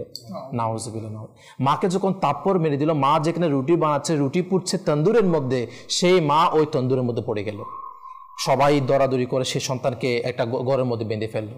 যখন সে সকালতে উঠে নেশা তার চলে গেল, যখন দরজা খুলে বাইরে আসো দেখতে পেলো তার স্ত্রী কাপড় গোছাচ্ছে, বাপের বাড়ি চলে যাচ্ছে। বলো কি হয়েছে? বলো যেই মা তার সন্তানকে 9 মাস 10 মাস 10 দিন গর্ভে রেখে, এত মাস গর্ভে রেখে এত কষ্ট করে লালন পালন করেছে, কাল রাত্রে সেই মা তার নিজের সন্তানের হাতে তাপ্পর খেয়ে আগুনে পড়ে মারা গিয়েছে। আর সেই স্বামী আমি ঘর সংসার করব না। তখন ছেলে তো অবাক, বলল আমার মায়ের লাশ কই? বলল তোমার মা মৃত্যুর আগে বলে গিয়েছে যে সন্তান আমাকে এত অত্যাচার করেছে, যে সন্তান আমাকে মেরে ফেলেছে, মরার একটা পথে নিয়ে গিয়েছে, সেই সন্তান যেন আমার দাফন কাফনে শরীক হতে না পারে। তার মা এর কবরে যাওয়ার আগে সেই সন্তান ওই স্থানের মধ্যে, অর্থাৎ ওই আল্লাহর ওলি তিনি ওই স্থানের মধ্যে যে তাকে মাকে তাপ্পর মেরেছিল, ওই স্থানের মধ্যে তার যে হাত দিয়ে মাকে তাপ্পর মেরেছে সে হাত কেটে ফেলে দিল এবং আল্লাহ পাকের দরবারে তওবা করে ফেলল এবং ওই দিন থেকে যত সম্পদ ছিল সব কিছু আল্লাহ দান করে দিল এবং ইবাদতের মধ্যে লিপ্ত হয়ে গেল। তো মালিক বিন দিনার রহমতুল্লাহ তাআলা আলাইহি ওই ব্যক্তি বলছে আমি আজ পর্যন্ত 24 বছর এই জায়গায় হজ করি, আল্লাহ পাকের ইবাদত করি, কিন্তু আল্লাহ পাক এই 24 বছর পর্যন্ত কোনো বছরই আমার হজ কবুল করেনি আমার মার সাথে নাফরমানি করার কারণে। এবং প্রতিবারই কোনো এক আল্লাহর ওলি আমার কাছে আসে আপনার মতো, এসে আমাকে বলে যায় আপনার হজ এই বছরও কবুল হয়নি। ওই স্থানে মালিক বিন দিনার ওই ব্যক্তি এটা তাপ্পর মেরে দিল। এবার মালিক বিন দিনার ঘরের মধ্যে চলে আসলো, ঘটনা তো আরও হৃদয় আরও আকর্ষণীয় হয়ে উঠলো। ঘরে আসার পরে রাতে আল্লাহ রাসূল সাল্লাল্লাহু আলাইহি ওয়াসাল্লামের দিদার নসিব হলো মালিক বিন দিনারের। আল্লাহ রাসূল মালিক বিন দিনার রহমতুল্লাহকে বললো, হে মালিক বিন দিনার, তুমি কেন আমার উম্মতকে আল্লাহ তাআলা বান্দাকে নারাজ করেছো? মালিক বিন দিনার রহমতুল্লাহ বলল, ইয়া রাসূলুল্লাহ, এই ব্যক্তি এত নাফরমান ব্যক্তি যে মাকে তাপ্পর মেরে মাকে আগুনে জ্বালিয়ে পুড়ে মেরে ফেলেছে, তাকে আমি তাপ্পর না মেরে কি করব? তার তওবা তো কবুল হওয়ার কোনো আশা আমি দেখতে পাচ্ছি না। তখন আল্লাহ রাসূল সাল্লাল্লাহু আলাইহি ওয়াসাল্লাম বলল যে আল্লাহ তাআলার রহমত থেকে নৈরাশ হওয়া উচিত নয়, আর আল্লাহ পাক ওই ব্যক্তিকে, যেই ব্যক্তি তার মাকে মেরে ফেলেছে, তার মায়ের কারণে তাকে নাজাত দিয়ে দিবে।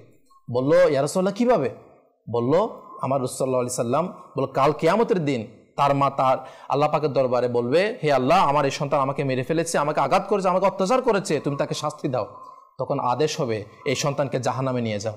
ফেরেশতারা তাকে জাহান্নামের দিকে নিয়ে যাবে। তখন সে সন্তান মায়ের দিকে তাকিয়ে বলবে, হে মা, আমাকে জাহান্নামে নিয়ে যাচ্ছে, আমাকে আগুনে জ্বালাবে, আমাকে আযাবে দিবে, আমাকে মারা হবে, মা তুমি কি সইতে পারবে? যখন দুনিয়াতে ছিলাম সামান্য আমার গরম আমার কষ্ট তুমি মা সহ্য করতে পারতে না, আর মা আজকে আমাকে আযাবের মধ্যে নেওয়া হচ্ছে, তুমি তা সহ্য করতে পারবে? তখন সেই মা তার সন্তানের দিকে তাকিয়ে বলবে, হে আল্লাহ, আমার সন্তানের কষ্ট আমি সহ্য করতে পারবো না, আমি আমার সন্তানকে মাফ করে দিয়েছি, তুমিও তাকে মাফ করে দাও। মিরাজ ভাই, এর সাথে বড় মানে মায়ের দয়ার কথা কি হতে পারে? যে মাকে মেরে সন্তান আগুনে ফেলে দিয়েছে, সেই মায়ের কারণে সন্তান মাফ পেয়ে যায়। আসলে আমাদেরকে শিক্ষা নেওয়া দরকার এই ঘটনা থেকে। এর পাশাপাশি দেখেন, যার মা বাবা নেই আজকে দুনিয়াতে, যে ইফতারি করার সময় চোখ দিয়ে পানি পড়ে আসে, যে আজকে আমার মায়ের সাথে ইফতার করতে পারছি না, বাবার সাথে ইফতারি করতে পারতেছি না, সাহরি করতে পারতেছি না, রোজা রাখতে পারছি না। তো তারা এখান থেকে শিক্ষা নিই, যাদের মা বাবা আছে দাঁত থাকতে দাঁতের মর্যাদা দিই।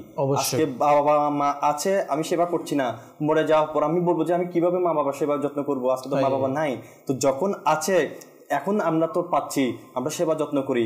কারণ কিতাবের মধ্যে আছে যে ব্যক্তি অবাধ্য সন্তানকে কবরের মধ্যে রাখা হবে, ওই কবর তাকে এমন ভাবে কবরের আযাব দিবে, অর্থাৎ মাটির চাপ দিবে, তাকে চিহ্ন বিচূর্ণ করে ফেলবে, অর্থাৎ একদিকে পাজর অপর দিকে চলে আসবে। আবার আল্লাহ রাসূল সাল্লাল্লাহু আলাইহি ওয়াসাল্লাম বলছেন, 3 ব্যক্তি জান্নাতে কখনো প্রবেশ করবে না। আচ্ছা, যারা মা বাবাকে কষ্ট দেয়, আর যারা দায়ুস, এবং যারা যেসব পুরুষ মহিলার বেশভূষণ করে, জান্নাতে তারা প্রবেশ করবেই না, জান্নাতে টোটালি প্রবেশ করবে না। তাহলে এটার থেকে আমাদের শিক্ষা নেওয়া দরকার যে মা বাবাকে যদি আমি কষ্ট দিই তাহলে জান্নাতে প্রবেশ করবো না, কবরের আযাব আমাকে এমন ভাবে বিচূর্ণ করে দিবে যা আমি সহ্য করতে পারবো না। আর এখন আমার যে দেখেন, মা বাপ যদি কষ্ট পেতে পেতে মারা যায়, তাহলে এই যে আপনি যে ঘটনাটি বললেন, যদি এমন অবস্থা হয়ে যায় যে আল্লাহ তাআলা আমাদের কোনো দোয়াই যেন যদি কবুল না হয়, তখন কি অবস্থা হবে? তো যাদের মা বাবা আছে আমি তাদেরকে বলবো, আল্লাহ, যাদের মা বাবা নাই তাদের দিকে তাকিয়ে শিক্ষা গ্রহণ করেন। তারা আজকে যার বাবা আছে তার স্বাদ আল্লাহ পূরণ হচ্ছে, তার চাহিদা পূরণ হচ্ছে, কিন্তু যে সন্তানের বাবা নেই সে অন্যদিকে তাকিয়ে আছে, তার চোখ দিয়ে পানি ঝরছে অর্জন নয়নে। কারণ তার বাবা থাকলে আজকে তার স্বাদ আল্লাহ তার সবকিছু পূরণ করে দিত। আজকে যার মা নেই সে কান্না করছে, যার মা আছে তার সন্তানের সকল চাহিদা পূরণ করে দিচ্ছে, তার পছন্দনীয় খাবার তৈরি করে দিচ্ছে। কিন্তু যার মা নেই সে আজকে চাইলেও পছন্দনীয় খাবার, পছন্দনীয় কোনো কথা একটু চাইলেও আলাপ করতে পারছে না। আপনার মা থেকে আপনি মূল্য বুঝছেন না। আসলে এখানে অনেকে যেটা আপনি বলছেন আলাপ করতে পারছেন না, অনেকে আমরা দেখা যায় ঘরের মধ্যে যায়, এটাই বলছি যে আজকে মা আছে, আমি দুটি কথা মা আমার সাথে বলতে যাচ্ছে, আপনি এটাকে তিরস্কার করছেন, মোবাইল নিয়ে ব্যস্ত হয়ে যাচ্ছেন। আর যার মানে সে কান্না করছে, আজকে আমার মা যদি থাকতো দুইটা কথা আমি মায়ের সাথে কথা বলতে পারতাম, আজকে আমার মনের কথা আমার মাকে বাবাকে শেয়ার করতে পারতাম। আজকে মাও নেই বাবাও নেই, কিন্তু যার মা বাবা আছে সে থাকার পরও সেই অমূল্য রত্নের মর্যাদা দিতে পারছে না। এবং মিরাজ ভাই আজকে এখন যারা আমরা দেখতে পাচ্ছি, যদি আমাদের মধ্যে এমন কেউ হয়ে থাকে যে আমার মা বাবার সাথে আমার সম্পর্ক নেই, তাহলে অবশ্যই এখনই তওবা করা উচিত, এখনই ফারুক ভাই পা ধরে জড়িয়ে ধরে কান্না, মা বাবার পায়ে ধরে জড়িয়ে কান্না করা উচিত। মা বাবার সাথে কিসের লজ্জা, কিসের সম্মান, কিসের ওই অসম্মানী? মা বাবাকে তো অসম্মান করলেই তো আমার নিজের অসম্মানী। আজকে আমরা আমাদের লজ্জা ঝেড়ে ফেলি, আজকে আমাদের চিন্তা চেতনাকে ঝেড়ে এমন একটা পর্যায়ে যাই, গিয়ে পড়ি মায়ের কদমে আর বাবার কদমে পড়ে মাপ চাই। মা বাবা তোমাদেরকে অনেক কষ্ট দিয়েছি, আমাদেরকে মাফ করে দাও, আর কষ্ট দিব না। আমাদের কষ্ট পেয়ে মা বাবা তো আমরা তো সন্তান, আমরা কষ্ট দিয়েছি, তোমাদের কষ্ট লেগেছে, কিন্তু তোমরা তো আমাদের মা বাবা, আমাদের কষ্ট তো তোমরা সহ্য করতে পারবে না। অন্ততপক্ষে আজকে দুনিয়াতে আমাদেরকে মাফ করে দাও, যাতে আমাদের জাহান্নামের আগুন থেকে আমাদের পানা মিলে যায়। কারণ এইটাই একটাই মাধ্যম। আপনি মা বাবা মাফ চাওয়া অন্য কোনো মাধ্যম, অন্য কোনো পথ নেই বললেই চলে। আগে মা বাবাকে মাফ চেয়ে নিন, আল্লাহ পাক আমাদেরকে সে তৌফিক নসিব করুন। কারণ আল্লাহ পাকের পক্ষ থেকে অনেক বড় নিয়ামত এই মা বাবা। আল্লাহ পাক আমাদেরকে, যাদের মা বাবা হায়াত জিন্দেগির মধ্যে রয়েছে, মা বাবাকে খ্যাতমত করে মা বাবার কদমে চুমু দিয়ে জান্নাত হাসিল করার তৌফিক নসিব করুক। দর্শক, আমাদের আসলে অনেক কিছু আরও আলোচনা করার নিয়ত ছিল, আমাদের সময় শেষ হওয়ার কারণে ফারুক হুজুর কাছ থেকেও আরও কিছু মদের ফলে নেওয়ার সৌভাগ্য হচ্ছে না হুজুর। ইনশাল্লাহ আমরা অন্য এক সময় আবারও ইনশাল্লাহ এই মা বাবার বিষয় নিয়ে আমরা আবারও আলোচনা করব। কেননা মা বাবার বিষয় টপিক এটা এমন একটা বিষয়, এরকম যদিও শত অনুষ্ঠান যদি আমরা করি, তাহলে মা বাবার বিষয় নিয়ে আলোচনা করা কখনো আমাদের শেষ হবে না। ইনশাল্লাহ অন্য এক অনুষ্ঠানে অন্য এক সময়ে আবারও মা বাবার বিষয় নিয়ে আলোচনা করার সৌভাগ্য অর্জন করব। আর ততক্ষণ পর্যন্ত দেখতে থাকুন মাদানী চ্যানেল বাংলা। আল্লাহ পাক আমাদেরকে পবিত্র রমজানের মুবারকের মধ্যে সুস্থ শরীরে সমস্ত রোজা রাখার তৌফিক দান করুন। আমিন বিজাহি নবিল আমিন সাল্লাল্লাহু তাআলা আলাইহি ওয়া আলিহি ওয়াসাল্লাম। সাল্লু আলাল হাবিব সাল্লাল্লাহু তাআলা আলা মুহাম্মদ সাল্লাল্লাহু তাআলা আলাইহি ওয়া আলিহি ওয়াসাল্লাম। এসেছে রমজান, সবাই ইবাদতে মশগুল হও, লুফে নাও বরকত সবাই, লুফে নাও বরকত সবাই, 30 দিনের মেহমান।